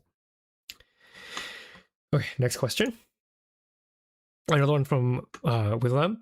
Every single science route has its bad moments. What has been the absolute worst thing that has made your skin crawl in molecular biology? I bet it's prion diseases. It's not. I actually think brain cancers are much worse. Of course, it's a personal opinion, but the magnitude of dread I felt researching for the glioblastoma video and doing the glioblastoma stream, magnitudes scarier than prion diseases, in my opinion. Now, both of them, it's like comparing, you know, a hydrogen bomb to a conventional nuclear warhead. They're both bad, but there's something more existentially tragic about glioblastoma than prion diseases. Okay, next question. What microorganism do you think has the most interesting biology? By Anonymous. Clop out answer. Right now, I'm really loving the zygote. That's right. What happens after sperm interacts with egg, you get a zygote, and from that one zygote, you get the rest of the human body. I think to me, the zygote, just because right now, the thing I'm most again, I only do videos that I'm really passionate about. Right now, I'm really passionate about regeneration. So I've been thinking about developmental biology a lot more. And so right now, the most interesting organism is the picosecond, where the sperm enters the egg. That's my jam right now. That's really interesting. You know, I say this line in the video because it's true. You did regenerate, even though we can't regenerate like axolotls can. You did regenerate. You regenerated from a single cell, and you regenerated into a full functioning human being. And that, you have to find that cool. It's really cool. Okay, next question. Face reveal. I face reveal every video. I am a neutrophil. So next question. Would you discard the possibility of being a doctor eventually? By Jailson Mendes or Hailson Mendes. I have a lot of doctor friends, and hearing about their days has convinced me that I would be a terrible doctor. My skills are at best making sure you love biology to get through med school. Yeah, I'm meek as a human. If I don't have ownership of a project, I am a very meek human. I don't do well under pressure. Time pressure, that is. Studying, I can study, because studying, I have good time management. So studying is not an issue for me. The issue of like, doctor, you're needed in room, whatever, for an emergency, I can't do that. I was shut down. I'm also, again, not particularly kind or compassionate. I don't have an existential desire to heal the sick. I would be a pretty terrible doctor. So even if I were given the opportunity, I couldn't do it because I would be a bad one, and I don't like feeling bad at my job. Okay, next question. Anonymous, who is your target audience? People looking to work their brains to find something deeply meaningful and poignant, not just fun facts or the latest nifty science news, right? That is my audience. My question was answered. I can go to sleep. Thank you so much for hanging out with me until then, Neri. Thank you so much. But yeah, if you are the type of person to want to use your brain, not just learn a fun fact, but want to use your brain to learn something difficult and come to the meaningful conclusions that I come to in my study of biology. Remember, I am the kind of nerd where in my dev bio class, I actually had to choke back tears because of the process by which you get from an embryo to a fully functioning human being. That's an incredibly beautiful process, and one that has evoked such deep emotion in me. And if you're the type of person that can do that, who has that deep love of learning and applying it to an existential meaning in your life, I think you would enjoy my content. So that would be my target audience, right? So I'm not targeting high schoolers anymore. I used to, right? In the beginning when I was conceptualizing my channel, I used to have target audiences based on age and experience. But now it's like anybody who wants to use your brain, I will give you the excuse to use your brain. Okay, next question. What's one belief you used to hold so firmly and then changed your mind, and why? By Anonymous. And I mentioned before, I used to go to school for little baby geniuses, and I wrapped an entire armor around myself, thinking I was valuable because I was smart. When in reality, A, I'm not that smart. I'm fine. I'm not dumb, but I'm not that smart. And B, I don't need to be smart to have self-worth. Like in an objective evaluation of myself, smart is not one of the top 5 adjectives I would use to describe myself. I have learned that my worth, that I enjoy in myself, how I view myself in the mirror, I'm an extremely passionate individual. I think that is my core being that I can hinge my self-worth as a person on, instead of this notion of being smart, because that is, A, it's not true, and B, it's not necessary. I think passion is a lot more actionable, a lot more stable of a trait than a perceived feeling of smartness, because there can be nothing in my life that changes how I feel about my own passion. It is a stable trait. Whereas smartness, well, you can, if you are made to feel, if you believe you are smart and you believe that that is important to your value as a human, well, any moment where you are made to not feel smart is going to feel like an existential attack on your very being. And that is not a good way to live. So instead of smart, I root my self-worth in something more stable, and that is my own passion. Yeah. But that only changed when I was in graduate school. I lived, the line of Find the Neutrophils has lived 20 plus years, really, really sticking to the idea of my own intelligence, which is why I have a soft spot for Redditors. I love them, but I hate them. I love them because I used to be one, self-aggrandizing, smartest person in the room type fella. And then I got humbled, and now I wish to see the Redditors come out on that other side, Congrats for 100K. When will I have a 5 plush? Thank you for the question, Anonymous. It's not free to make a plushie. You have to be able to guarantee some sales. So, maybe soon, but not yet. I'm not quite confident I could sell enough to not take a financial hit yet. Thank you, Anonymous. Could you do a gaming stream again? I would recommend the game Pathogenic on stream. Choose a pathogen and try to invade the body. This may be something for you. I've seen Pathogenic. It's great. Looks awesome. Looks a lot of fun. There's actually somebody in my Discord right now who's modding the game to put Phi in it, which is great. I'm terrible at streaming games. And anytime I'm streaming a game is time I could be working on a video, which is time that I could be spent making money, which sounds horrible, but it's true. Let's just be real, right? Let's not have any illusions as to what being a content creator is like. If I don't make content, I don't make money, and I don't make money streaming games. I stream for fun, but before I have fun, I have to do work, which actually makes money. So yeah, I don't want to get anybody hopes up for me playing video games anytime soon on stream, just because it's not, I don't enjoy it enough, and it's just, there's no incentive to do it. So sorry, but it is fun. Go check out Pathogenic. It's a great game. Okay. Videos equals food. Exactly. Videos equals food. And food's got to come first. Okay. Okay, so we're actually at the end of the Q&A section. Yay! If I didn't get to your question, there are a couple of potentially good reasons for me not doing so. I didn't check the Q&A, I think, the last day. So if I didn't get to your question, it might have come a little too late. But now we're going to get into like the big sentimental part of the stream, which is writing letters to our teachers. Okay, so I've been looking forward to this ever since I had this idea of like, you know, I think it's so important to tell your teachers how valuable they were to your upbringing because they don't really hear that very often. And I want to do a little exercise. Okay, chat. In my 9 years of teaching, in some capacity, how many letters of appreciation do you think I have gotten? 230 students in 9 years. Okay. How many letters of appreciation do you believe I have gotten in that time? Now, mind you, my class sizes are pretty small. Okay, so 230 students. Marlon says, Herday says 1. Alberto says 2, 0, or 1. 1. Interesting. 5, 5. 1. Okay. 0. Okay, okay.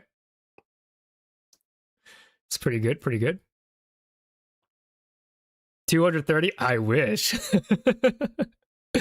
I wish. 9? 13? Okay. We've got a pretty interesting distribution of guesses. Okay. How many letters have I gotten? I'm revealing the answer now. 2. 2. Out of 230 students in my 9 years of teaching, there have only been 2 students that have ever expressed any appreciation for the work that I had done. You know, no student has to do this. No student has to write a letter of recommendation. It's not required, okay? But I will say that when it happens, it is a great feeling. It's an amazing feeling because teaching doesn't exactly pay very well, you know? There are reasons to teach other than money. Of course, you have to have them. If you only taught for money, then there are so many other things that you could do to get money than teach. And appreciation doesn't really happen that frequently, you know? Okay. So it's important to acknowledge that maybe I sucked. You know, you don't know how I was as a teacher. Maybe I sucked, you know?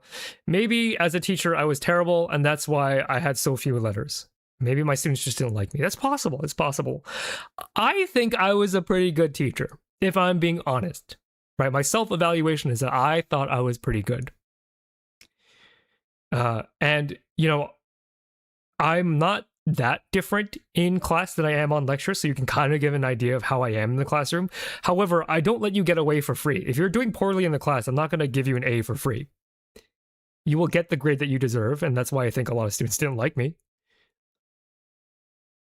But you can make your own judgment. You can extrapolate how I would have been in the classroom, and I got 2 letters of recommendation. I think I did great. Whether or not I deserve more than 2 letters, that's for you to decide, right? But I'm just giving you the data. 230 students, 2 letters of recommendation, that's less than 1%, right? So it's not a level of entitlement. I'm not entitled to letters of appreciation. It's not about entitlement. This is showing you how rare it is for a teacher to actually get anything acknowledging their work. You don't tip teachers, right? You tip your server for excellent service, but you never tip your teachers. In America, at least. That's not a part of our culture. You show up and you're in their classroom for a quarter, a half a year, and then you just leave. And then we never hear from students ever again after that. And that's just sad. Again, we're not entitled to them. You don't have to do it if you don't want to. But think, if you value the teachers and you want to make their day, then write them a letter of recommendation. Write them a letter of appreciation, right? Write them a letter. I write occasionally to my teachers. Okay? All right. So, Did I write any letter? Yes, I have written a total of 1, 2, 3, 4, 5 letters in total. And today I will be writing 3 more. I'll be writing 3 more. So if I can write 3, then you can certainly write 1, okay? So, common defenses against writing letters, right? We're all 90 of us, okay? If you had any teacher that you cared about, and if they're still alive, we're going to do this together, okay? We're going to do it. And I'm going to list all your excuses, because some of you are going to have excuses. And we're going to dismantle those excuses, and we're all going to do this together, okay? Unless you're driving or something. Don't do it if you're driving. 1, oh, I don't want to write a letter because they probably don't remember me. Maybe that's true. Okay, maybe that's true, but this is cope, okay? This is cope. It's probably true the longer your teacher has been teaching that they don't actually remember you, but guess what? You can remind them. Tell them what year you were in, tell them your name, and they can find out who you were, right? I've only been teaching for 9 years, which is a very short amount of time, but even I've forgotten the majority of students that I've had. But I can guarantee you, if any of them showed up with their name and year that they saw me, I could figure out who they were, okay? So, oh, they probably don't remember. It's probably weird for them to get a letter from a student that they don't remember. This is cope, okay? This is cope because they can figure out who you are, okay? So this is cope, okay? So get that out of your mind, okay? Get that out of your mind. Second, cope, okay? I was a pretty unremarkable student when I had them. This is also cope, okay? Who cares? Look, the best thing you can tell your teacher as a letter of appreciation is that, hello, I am doing well, I am happy and healthy, and you played some part in that. It doesn't matter how well you performed in their class. They probably don't remember. Just like how they probably don't remember your name or what year you were in. They probably don't remember if you were a good or bad student. What matters is not your ego or your feelings of insecurity that you did not play a big enough role in their life. That's not the point here. A true letter of appreciation is not egocentric. It is about communicating their role in your life. So don't feel as though your performance in their class predicates writing them a letter, right? So this is also cope, okay? Oh, I'm not incredibly successful. They have nothing to be proud of. Okay, this is also cope. Okay. The thing that makes your teacher the happiest is not material gain. It is that you have become a person that you can be proud of. Okay? That you are happy and healthy and things are going well for you. Because again, when you graduate, when you leave that classroom, 99%, I mean, it is 99%, 99% of people, students, you just never hear from again. You have no idea how they're doing. And wouldn't it be nice to occasionally be reminded that you do play a little bit of a role in a student's maturity, their experience, the relationship with school, the relationship with learning? It's not about you. It's not about your success. Get that out of your mind. It's not about you when you write these letters. It is about informing the teacher that, whatever version of success, that's not it. They want to hear that you're doing well. Or maybe you're not doing well. That's also okay.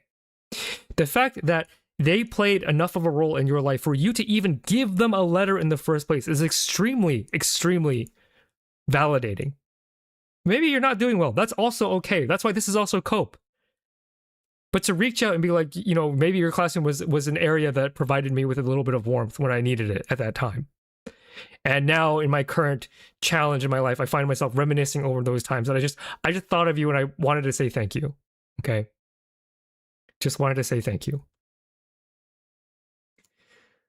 This is another excuse. I'm not good at writing. I don't know what to say. This is cope, okay? This is also cope. It doesn't matter if you are good at writing, okay? Even if you are bad at writing this letter will make you a better person. Why? Because you are forcing yourself to communicate appreciation. You are forcing yourself to make an effort to communicate with another human being. And if you've heard me talk about AI and the outsourcing of communication to LLMs, this is your way to affirm and reject the encroaching AI apocalypse in terms of art and communication by staking your claim and forcing yourself through the discomfort of confronting your own feelings. Okay, so this is also cope. Good, bad at writing, doesn't matter. Try. Because this isn't about you. Remember, appreciation is about them. So if you find yourself making excuses to not do this, I hope I have dispelled most of them. What about being shy? Okay, let's deconstruct that. Why? To speak more about what about your discomfort. Describe your discomfort, because shy is very broad, right? Being shy is usually just a behavior that is masking a bunch of underlying emotions and thoughts and feelings that you can't quite verbalize. But if we want to overcome being shy, we have to be able to confront why we are being shy. Are you afraid of being judged? Well, look at these common defenses, right? You are not the one being judged here. There is no judgment. This is a gift that you are giving, and nobody will be judging you for it. So, in this new era of LLMs severing relationships between humans and making communication harder, I said that there's this apocalypse of like, oh, I'm going to dread the day that a person breaks up with their partner with an apology letter written by ChatGPT. It's already happening. You can see it on subreddits all the time. That's already happening. And if you don't want to be consumed by that, this is the opportunity to sincerely convey your love and appreciation for another human being. It is a good exercise to do. Okay. All right, a letter from my 9th grade English teacher. I will be writing this live, so we can all do this together. Okay, I'm going to be writing this in PowerPoint. Does this update live? It does. It's fantastic. Okay, so I will tell you a little bit about my 9th grade English teacher. She was a lovely person. She wrote a book actually about I'll just say a traumatic experience, right? We didn't read that book in class, but she was herself a writer. And in the 9th grade, she had set up the class in a way where I felt happy to be writing. Because again, I was an art kid forced to do STEM. And so I remember the feeling of taking ownership of my own work, not just as assignments, but as actual true pieces of work, like analysis essays. I remember every essay, a night before the deadline, I would take my work and I would start from scratch because I wasn't happy with it. Why is that notable? Is because I wanted to provide, the environment that she created in that class enabled me to take ownership of the words that I put down on paper, not just to get a grade. Because if I just cared about getting a grade, I could have polished the turds and just submitted those. But instead, I took a look at the quality of the work that I was doing and I said, I'm not happy. This isn't who I am. I can do better. And in that environment, I was allowed to blossom just a little bit as a writer because it became a value of mine, an emergent property, an emergent value of mine to care about the words that I put on paper. And I couldn't have done it without the class that she had provided. So that is the context. And of course, I'm not going to be doxing anybody, so I will be writing vaguely. Hello, blank. It has been a while since I last wrote to you. Hope you still remember who I am. If not, that's totally okay. I wanted to write this letter to communicate. Maybe not. Maybe I'll put a little more context here. I've been reflecting on my current career and found it important to reach out to communicate the role that you played in where I am today. Last I spoke to you, I was employed as a biology teacher at the university. now I find myself in an interesting position. I am now a full-time YouTube content creator. I am currently celebrating 100,000 subscribers who have been so I'm currently celebrating the milestone of reaching 100k subscribers. This coincides with my ability to now support myself making art full time. My channel is a biology content. I'll touch this up later. Biology teaching channel. And I put a lot of myself in the content that I make.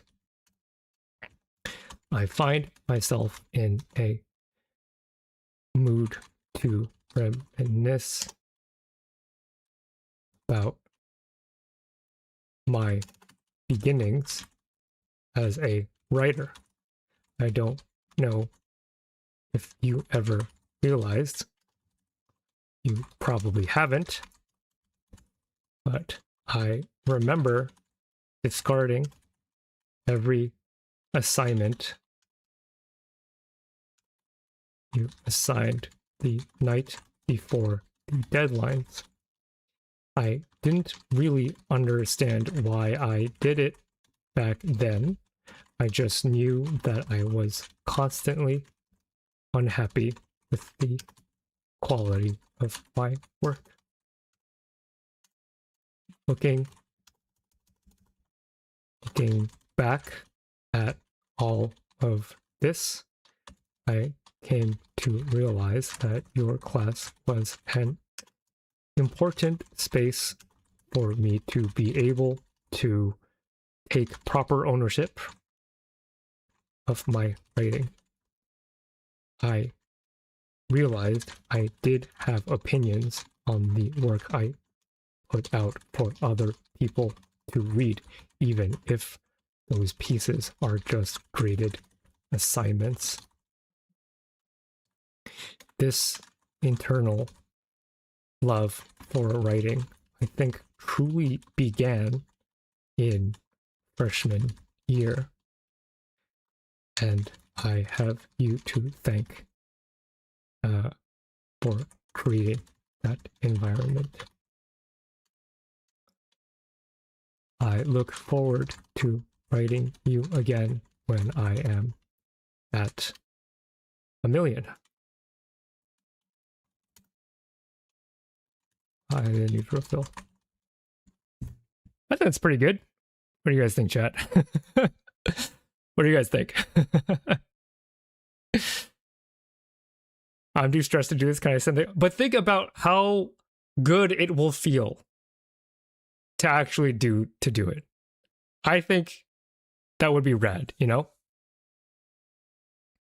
I wanted to say, I was taught that dashes were a good way to breathe during a sentence, and now dashes are an AI indicator. Yeah, I know. I still do the dashes too. I don't care. If people want to accuse me of AI, and they have, just let them. This is how I write. Pretty far, that is very good. It's quite well. You can do it too, okay? I think by doing it together, hopefully I can lower the barrier, because I want you to write to your teachers. I think they would really appreciate it. Like, think about how good this letter can make somebody feel, you know? Please do, please do.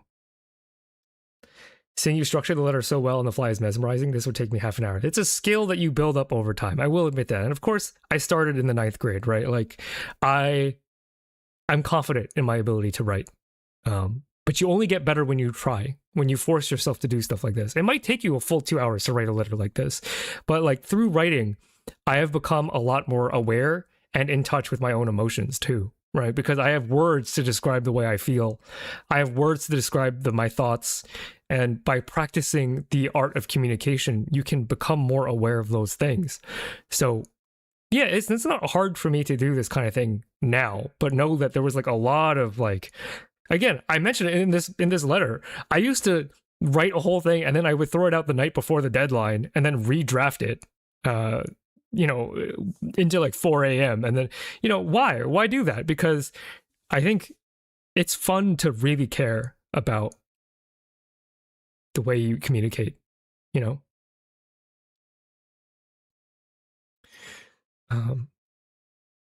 Yeah. I actually did this way quicker than I thought I was going to do it. Yeah. Okay. So that's the letter I'm going to do for my 9th grade English teacher. Now I'm going to move on to my undergrad lab professor. So I'll do another one here. So I'll speak a little bit about my undergrad lab professor. So molecular biology lab, Dr. So-and-so, lovely human being, tough class, did not pull the punches. You know, if I wrote poorly, I wrote poorly. Scientific writing is a whole different beast than narrative writing or analytical writing. It's an entire different genre, and I found myself at odds with it a lot of the time. But in labs is where you really begin to learn how to critically think. And I believe this class, you know, I got a much deeper critical thinking education in graduate school, but this was like my first encounter with critical thinking. And I did well. I wasn't the top of the class, but I did well. And then she let me TA for the class 2 semesters.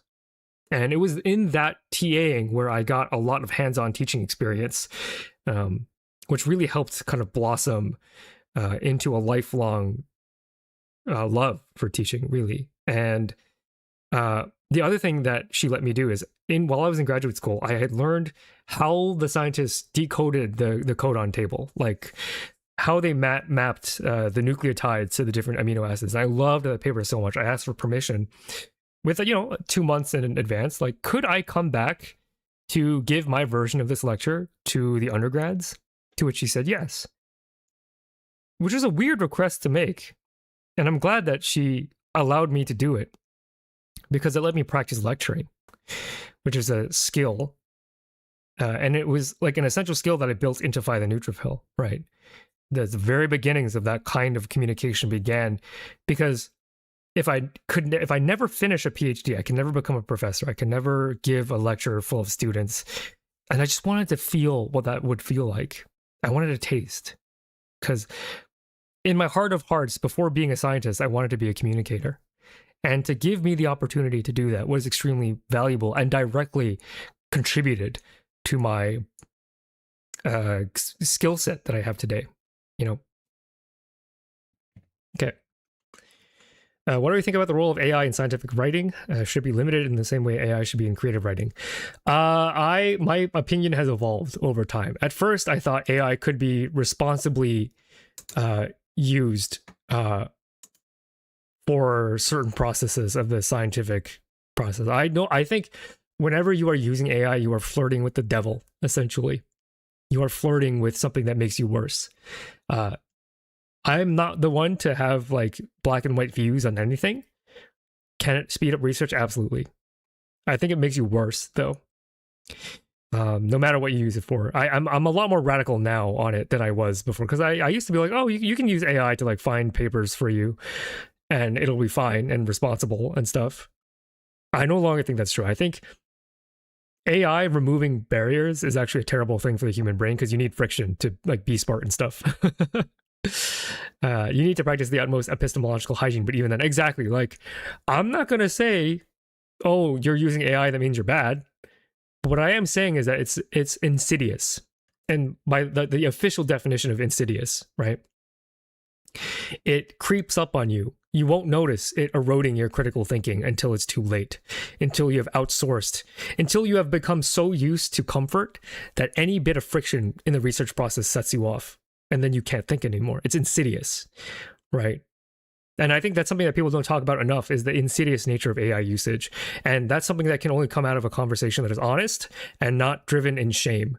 You know, you don't shame people. Oh, it's bad for you. It makes you dumb. You could say those things, but I think we can acknowledge that it's very tempting. It makes things easier. And we don't like discomfort. We move away from pain. To reject AI is to embrace pain as a part of an aesthetic commitment to your own faculties, your own mental faculties. So I'll say that sure, you can use it. It does make research easier. But I will say then is that you're also, eating the devil fruit. Eating the devil fruit. Okay. Watching this template motivates me to give it an earnest try. I'm so glad. Please do. Okay, so a letter for my undergrad professor. Dr. blank, blank, blank. Same opening. It's been a while since I last wrote to you. This part's pretty much the same. It's just the update part, right? Last time I wrote, I took a job at blah, blah, blah university as a biology instructor. That had been a long-time dream of mine, and I was eternally grateful for the opportunity. Here I will emphasize more because I am talking now to a biologist. However, the university funding climate, as well as a shift in academic interest from biology to AI, had made my position redundant. This is true. It's tough out there. My class sizes started decreasing even before I got let go because more and more students wanted to get in on the AI thing. And at that point, it makes sense for the university to cut me. I'm teaching to a mostly empty class. So I don't hold my old university in any kind of negative regard. There's only so much money that can go around. Don't get mad at me with the endowments thing. That, if you argue from a point of endowments, that's not how endowments work. It just, my position was made redundant. People just weren't that interested in biology anymore. In an interesting twist of fate, I find myself in a position to re-inspire students to study biology. While the job search had been kind of discouraging, I was fortunate enough to turn my hobby as a YouTuber into my full-time job. I am now currently celebrating 100,000 subscribers to an audience who loves the same subject that I love so dearly. I'm writing to you to express my gratitude for the multiple ways you have supported my career in and out of academia. Do you remember I once requested that I be allowed to use precious pre-lab time to give a lecture on the genetic code? In retrospect, I kind of cringe at that request. Who was I to take away time from your lab?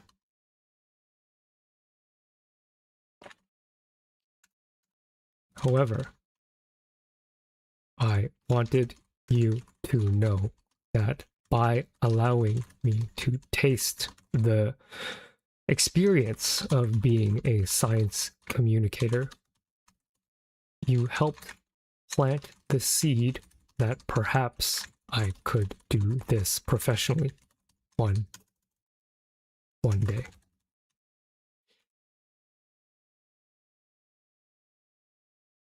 I'm not entirely sure whether the students of that day appreciated my lecture.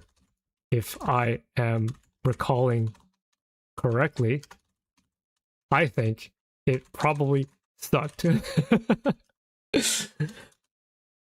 But I am happy to say that at the very least I came out positive for from the experience.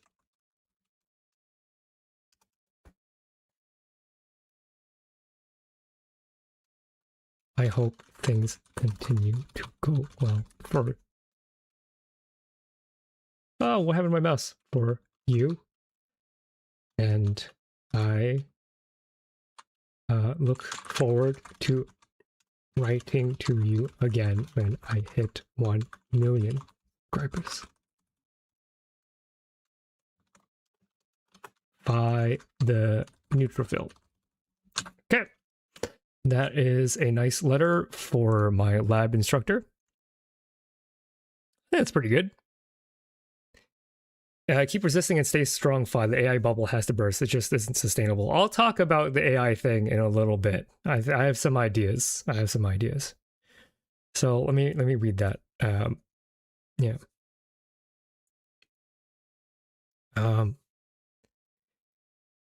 It's been a while since I last wrote to you. Last time I wrote, I took a job at Blah University as a biology instructor. That had been a long time dream of mine, and I was eternally grateful for the opportunity. However, the university funding climate, as well as the shift in academic interest from biology to AI, had made my position redundant. In an interesting twist of fate, I find myself in a position to re-inspire students to study biology. While the job search has been kind of discouraging, I was fortunate enough to turn my hobby as a YouTuber into my full-time job. I am now currently celebrating 100K subscribers to an audience who loves the same subject that I love so dearly. I am writing to you to express my gratitude for the multiple ways you have supported my career in and out of academia.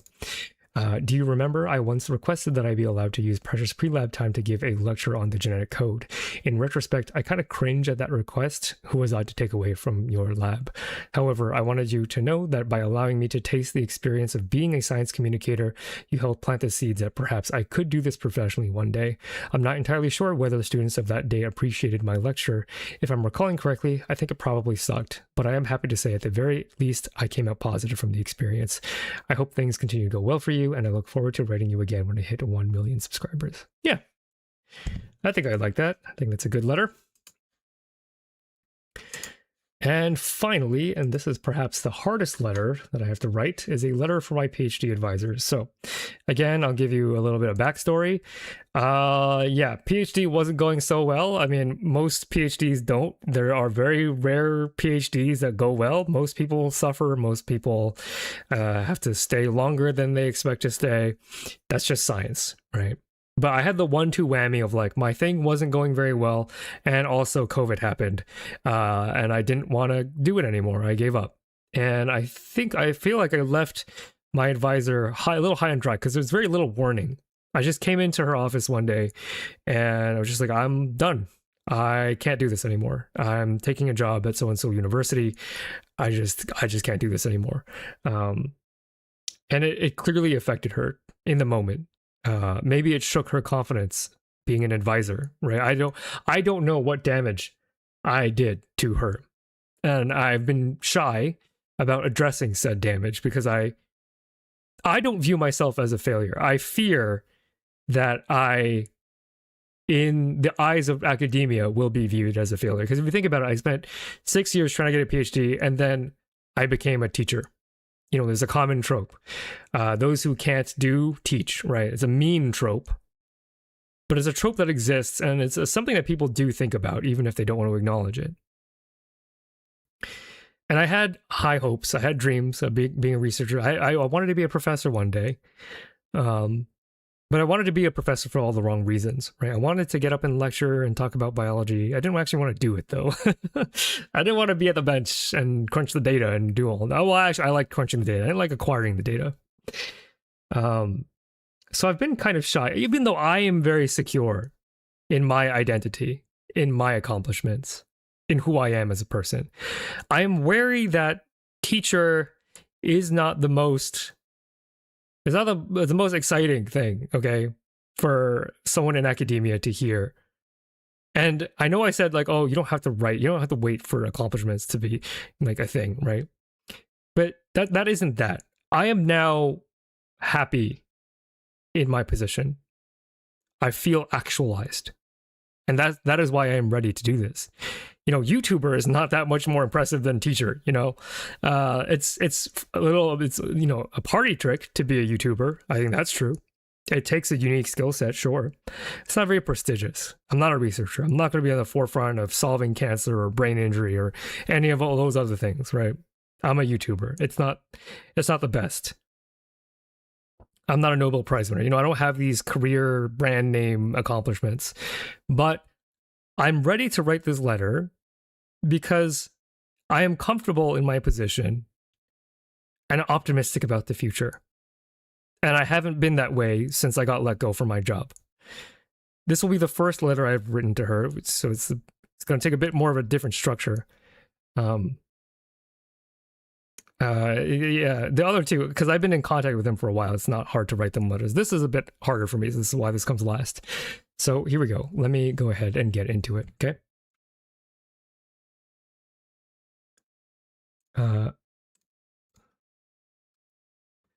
I blank. It's been a while since I that doesn't even feel right. I'm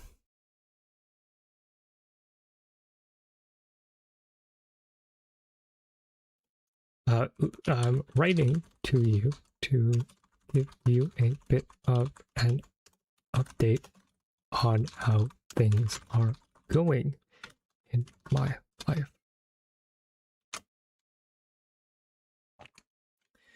Leaving my PhD was early, was not an easy decision. In fact, I still, weirdly enough, still have dreams / nightmares about having to finish my research. But I wanted to assure you that despite leaving early, I am basically living the dream job I've wanted since I was a kid.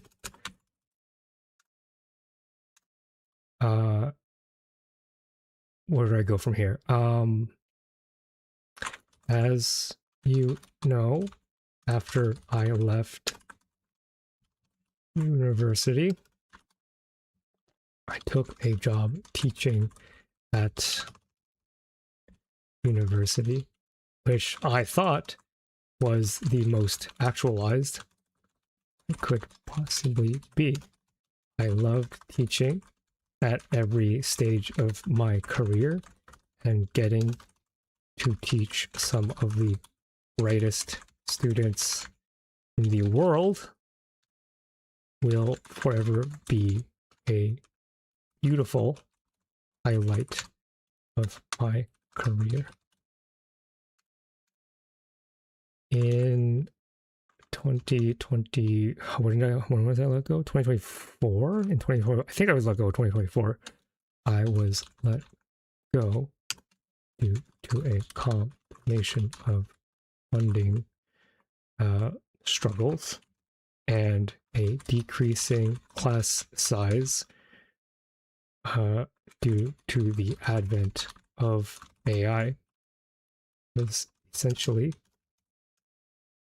made redundant due to a lack of interest in biology at the time. So now in a position where I can potentially contribute to reigniting or not reigniting, contribute to igniting a passion for biology in students today. Very recently, I reached 100K subscribers on YouTube. I am now capable of earning a paycheck doing the things that I've always loved doing, sharing biology. out that while my quote-unquote research experience, no, I don't want to talk down on any aspect of my PhD. Sharing biology. I wanted to write to you to show my appreciation. A lot of the way that you modeled critical thinking is now wired into the very DNA of my own brand of science communication.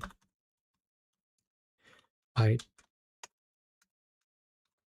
distinctly remember a point in my graduate career of being too critical and pessimistic with regards to research. You had set me aside and reminded me that there is no perfect research paper, that the goal of research, of reading research, is to find out what is true instead of finding what is wrong. Affirming the truth in papers is a much more complex and rewarding experience than simply being the guy who complains about low ends all the time. I try and bring that kind of appreciation for nuance in biology to my audience. I have to believe that this is the reason why they keep coming back and showing their own affection for my content. But I would not be able to do this dream job of mine if I didn't cut my teeth doing journal clubs in your lab. You helped me see the deep complexity and nuance hidden in plain sight. And that perhaps what people could stand to appreciate more is not exactly the result, but the method of attaining truth sounds kind of funny, but the method of discerning what is more or less likely. That sounds a bit more of a sciencey way to put it.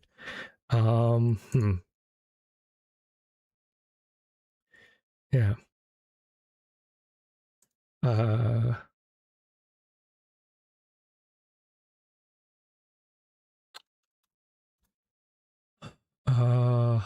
Is there anything other points I want to make here? I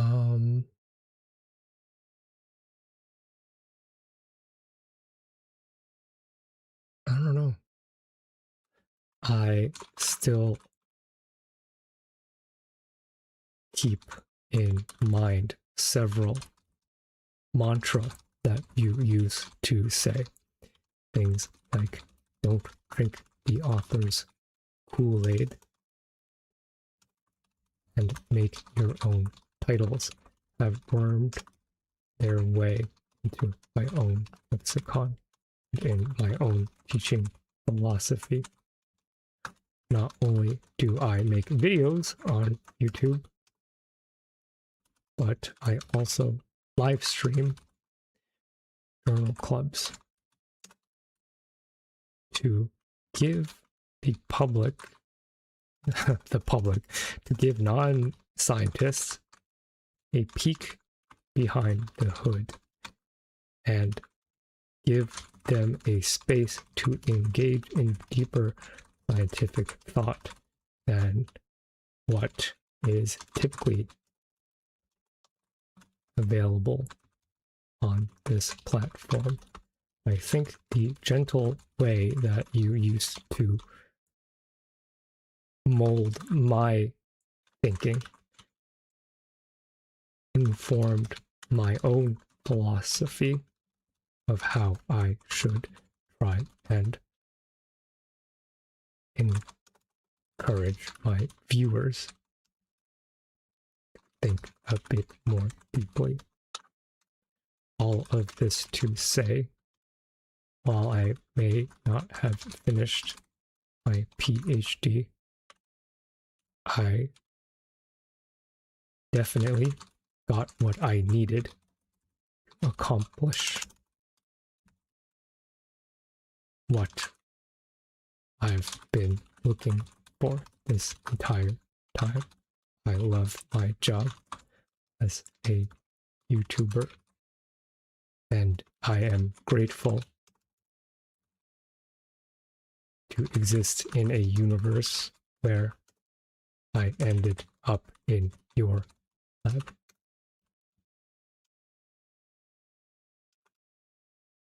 By the neutrophil. Okay, I think that's pretty good. I think it's pretty good. Okay. So I'll just read that just to see how that sounds. I'm writing to give you a bit of an update on how things are going on in my life. Leaving my PhD early was not an easy decision. In fact, I still, weirdly enough, still have dreams/nightmares about having to finish my research.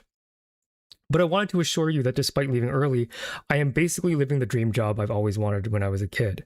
As you know, after I left blah blah blah university, I took a job teaching at blah blah blah university, which I thought was the most actualized I could possibly be. I love teaching at every stage of my career, and getting to teach some of the brightest students in the world will forever be a beautiful... Oh, I forgot to mention things about narrative.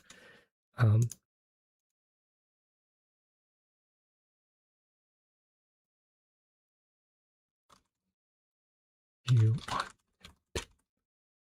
writing in scientific writing has also been instrumental to how I write and outline my YouTube videos. All I do is talk about drama and unknowns that heighten narrative stakes.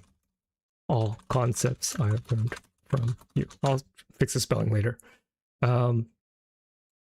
Yeah, that's really important.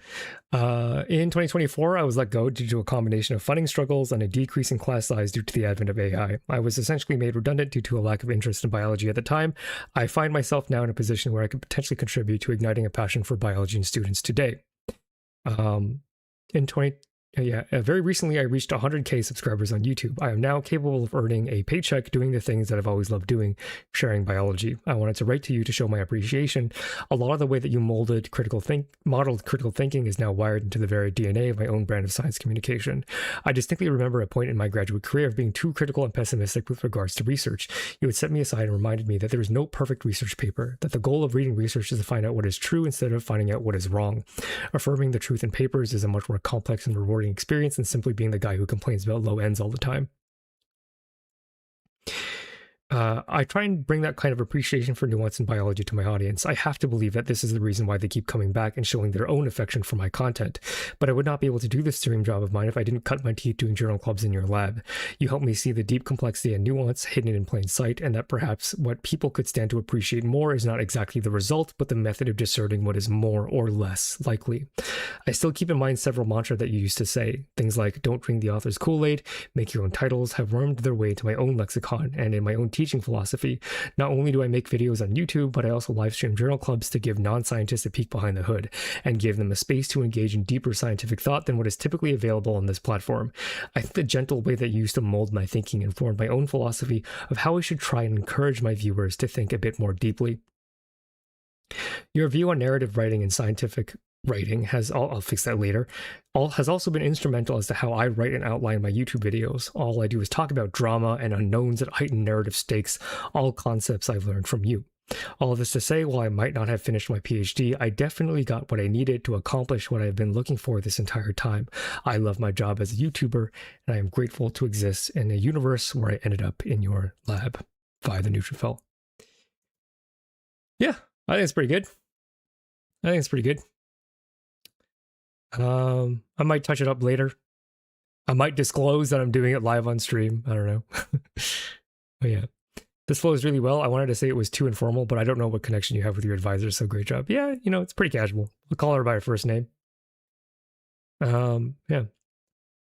Hello there, 5. Found your content recently and basically watched all your videos over the last week. Love your style. Keep it up. Thank you so much.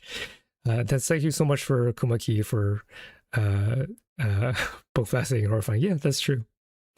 I guess running your own videos maxes out the writing. Not in a million years I would make such a great text so fast. Just blast it through it.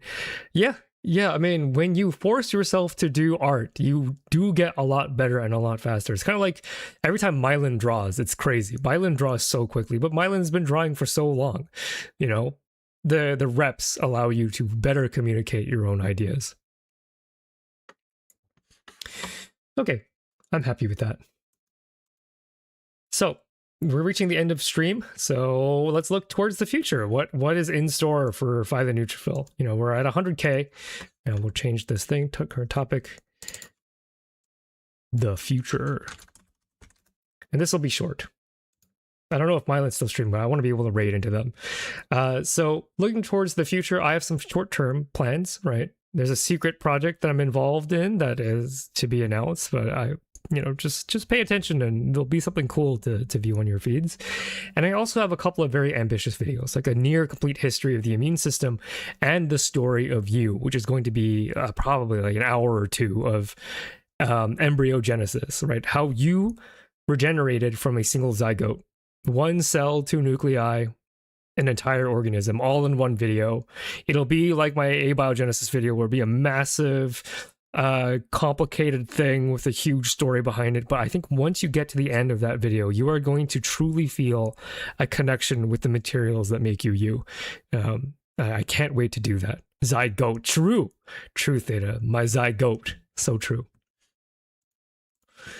But I also have long-term ambitions. I don't really know what these look like, but I'm stating my claim now that I think I want to be involved in education in some way in a post-LLM era. You know, I want to be involved in this movement against LLMs ruining our brains, right? While LLMs are an absolute disaster for learning, I think that there is a part in me that thinks that I can become great.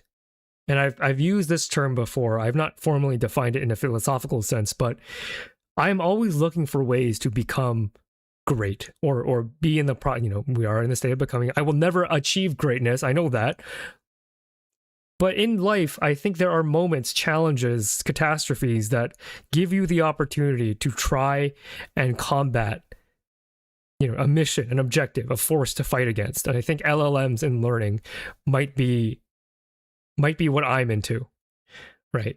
And I think there could be moments of personal glory that I may have in the long term as I think more deeply about how a post-LLM educational world actually looks like. And I wanted to talk a little bit about those long-term vague ideas, and maybe you'll see at 250, maybe I'll do another stream like this where I have solid plans. But right now, this is just all the ideation phase, you know. Knowing you change someone's life for the better is an amazing feeling. I'm not a teacher, but an MD. And that feeling is like fuel for us. Maybe it is for you. Thanks for the realization. I think that's more on you. You know, it's nice to get appreciated no matter what. My primary animating motivation is sharing my love and having that love acknowledged. Making a difference in people's lives is the second goal, right? I'm looking out for number one. The number one is me. But as you are an MD, you know, that's your life fuel. That's why I can't do your job, because I would not describe that feeling as being my primary fuel. I'm out for myself. But that's why I couldn't do your job. I don't consume that as fuel. So in an era of LLMs, what can be done? Obviously, nothing changes from my personal actions, right? Mass action, like coordination of people, is also incredibly difficult. Well, there has to be a unique line through this hell that we find ourselves that doesn't involve shame. Right. I don't think you can socially beat the usage of LLMs out of people. LLMs are like a drug. They offer a quick hit of dopamine that is easy to get, and you can get it for free. So why wouldn't you keep on abusing it as it ruins your brain? Right. That's not the route out of this. I don't think that rejection of this absurd system that we find ourselves in is the way to get through this pedagogical nightmare. But I think there is a way out of it. And I think I want to shout out the UX Lizard. Love this channel. If you are interested in the design of the apps and stuff that you use, I think this is a really great channel. And this is a concept that I became familiar with through his channel. About this video that says how apps are designed to trick you. And in this video, the UX Lizard goes into the decisions that designers make when they're designing your apps about friction. That sometimes, a lot of the times reducing friction is good because you want the user experience to feel very seamless, smooth, easy, right? But sometimes frictionless is actually bad for the consumer, right? And so the example that the UX Lizard does in this video is one-click checkout. Right now, instead of having to create an account and enter all of your address information, you can now just check out. You can now put things in your cart. You just buy. You don't have to think too much about it. Your browser saves your credit card information. You just buy. And I don't remember the figure. The UX Lizard has this data, but what this resulted in, it was like a huge, like a 30% increase in internet sales just by making this less friction, by reducing the friction in this. And I think LLMs are the one-click checkout of learning, right? It's very easy. It starts so innocently. Oh, I'm just going to use LLMs to find papers for me. I'm just going to use LLMs to point me in the right direction. I'm just going to use LLMs to give me a background knowledge before I look more deeply for myself, right? Oh, I'm just going to use LLMs to double check my understanding. These are all extremely, extremely reasonable, understandable reasons why somebody might choose to use an LLM as a supplement to their learning. Don't chat, tell me, don't those sound like good reasons to use an LLM? Oh, instead of just spending hours trying to find the right paper, I'll just use an LLM to just read every paper in existence and then find me the right one. That's so reasonable. That's such a reasonable thing to want to use an LLM for. But every time you do, you erode a little part of your brain that had to do some work, right? That's not for free. And I'm not a black and white guy. If you use an LLM once or twice, you're not ruined in my eyes, You can come back. Right? You can experiment with a drug and then come back and never do it again in your entire life. There's a way back from this. What is the way back, though? That's something that, we don't really talk about because there's this like social tension of like people who never use LLMs and have this like morality about them, right? Like it becomes a moral issue. When in reality, I think this is more about an addiction issue. And to combat that, instead of being, viewing AI usage in a moral lens, because that usually doesn't work on a societal level, I think we have to change our perception of what it means to learn, right? Those sounds like good reasons by solo things manually. I mean, that's awesome. A lot of people are going to, not be as strong as you are hair day, right? And for those people, we cannot shame them. But instead, I think we should affirm something positive about their existence. Right.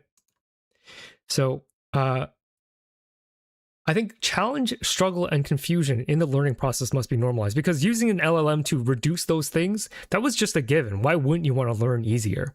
But what LLMs have shown us, and this is not something that is eternal wisdom, is that the painful part of learning is the actual learning part. It has never been this easy to get information, but it has never been harder to actually deeply learn. I think that is true because AI makes it so easy. Right. And so better than the normalization, right? Because you can be like, oh, okay, it's normal that it's hard. That's true. We can do that. We can reaffirm and remind people that when you have trouble finding a paper, that's normal. That's how it's supposed to be. When you have trouble figuring out a concept, that's normal. Okay. The LLM simplifying it for you. Sure. If you just want an answer, an LLM can do that for you. If you want to learn, you have to struggle. It's a part of how you learn. An LLM cannot learn for you. And so we have to be able to separate those two ideas,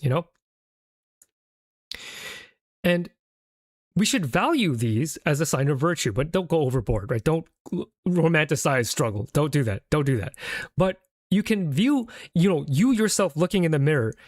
When you chose, if you have used LLMs and are struggling to get out of it, if you chose instead of making the LLM find the paper that I want, I instead just didn't find it.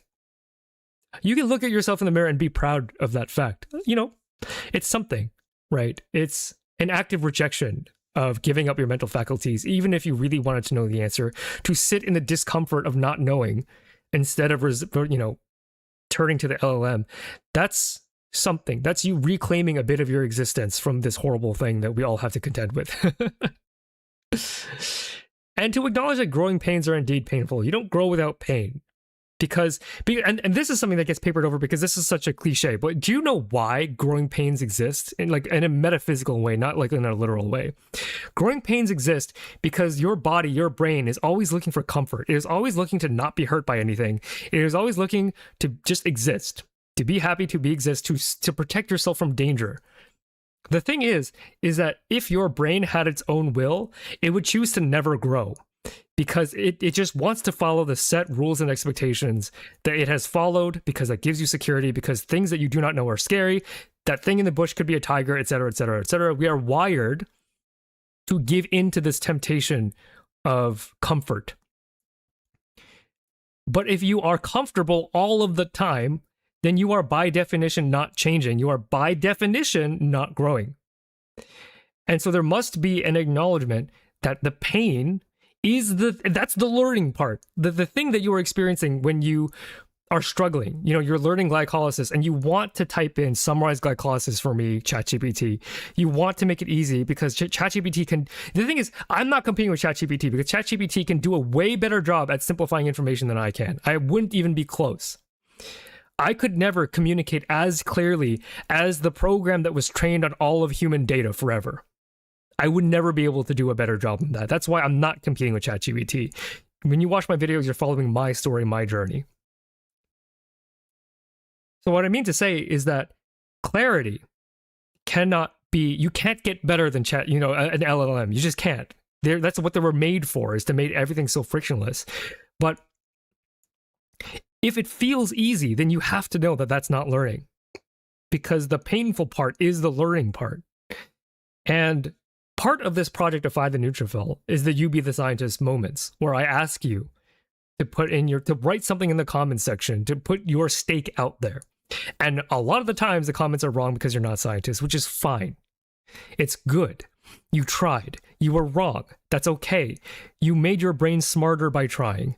And I don't know what role I'm going to play in this post-LLM universe where our ability to critically think is being deteriorated by capitalist systems that we have no individual control over. But I think it's something like this channel. It's going to look something like what I'm already doing, but maybe at a larger scale. And those are what my goals are, I believe. LLMs serve to remove friction in learning. They make it easy. And I can't make it easier than they can. But I'm not trying to. I'm trying to make it hard. And so moments of pain and challenge are often moments that define us as people, right? Change, right? Growth. Those come from struggle. And if you rely on an LLM, you will not grow. And that's not shame. That's not a moral judgment. That's descriptive. Because I don't want anybody to shame anybody for this, because it does not produce behavior that you expect. They just hide their usage. It becomes a taboo. But instead, describing what is happening, that I think is a bit better. Okay. I wish to model a type of science communication that fully embodies this principle, right? Both for my audience and myself, right? It's an accountability thing. I want to embody not relying on an LLM. The hardship of learning should be embraced. And I think the future of science communication is in this, if we want it to do the job that we want it to do. Although, capitalism could disagree, but I think there will be a growing population of people who are brain hungry, who are tired of the drivel, the droning, the silence, the white noise of frictionless content that doesn't challenge or change, just plays within your expectations, doesn't ask much out of you so that you can just watch ads. No, I want you to watch my videos and struggle. But because you love the struggle, you will also watch the ads. I think that is the direction that SciComm has to go towards. I think that's the direction that all of this should go towards. And even though I can't single-handedly do anything about it, I hope one day, I hope one day to have as much influence as somebody like Vsauce to lead in a way where we are making friction-full content. But that is more of a pipe dream. That's a bigger dream than 1 million subscribers, believe it or not, because 1 million is just a number. But if people eventually see this as a model to emulate and to really push back against this LLM induced fever dream, that is like an ultimate long-term goal of mine. Okay. The sky's the limit, and I hope you're strapped in for the ride, right? Okay, so the goal for me is not tied to a subscriber count beyond 100K. 100K was a goal of mine. Whatever happens from now on, I don't really care. This was the thing. I have a paycheck that I can live on, and that's great. That's all I ever wanted out of the job part of this, right? It's a symbol. It's a permission that I get to do this full time. Thank you for giving me the permission to do that. So 3 years ago, I'd wonder how tall the ceiling was for my brand if this content was. Today, I learned it's at least high enough, right? 100K is high enough for me to earn a paycheck on this site. So thank you all. Thank you all for believing in me. You guys are all rock stars. And that's it. Thank you all so much for being here. Thank you all for helping me to celebrate 100K. I hope I have left you something to think about. I hope you continue to watch me in the future. I hope you never stop thinking. I hope you never give up your own impact on this world and your own interactions with it. And I know it's not easy to in this day and age. And I hope that Mylan is still streaming, because I hope we get to raid into them. Maybe, hopefully. Okay, we're going to go to the end screen and hopefully we will raid into Mylan.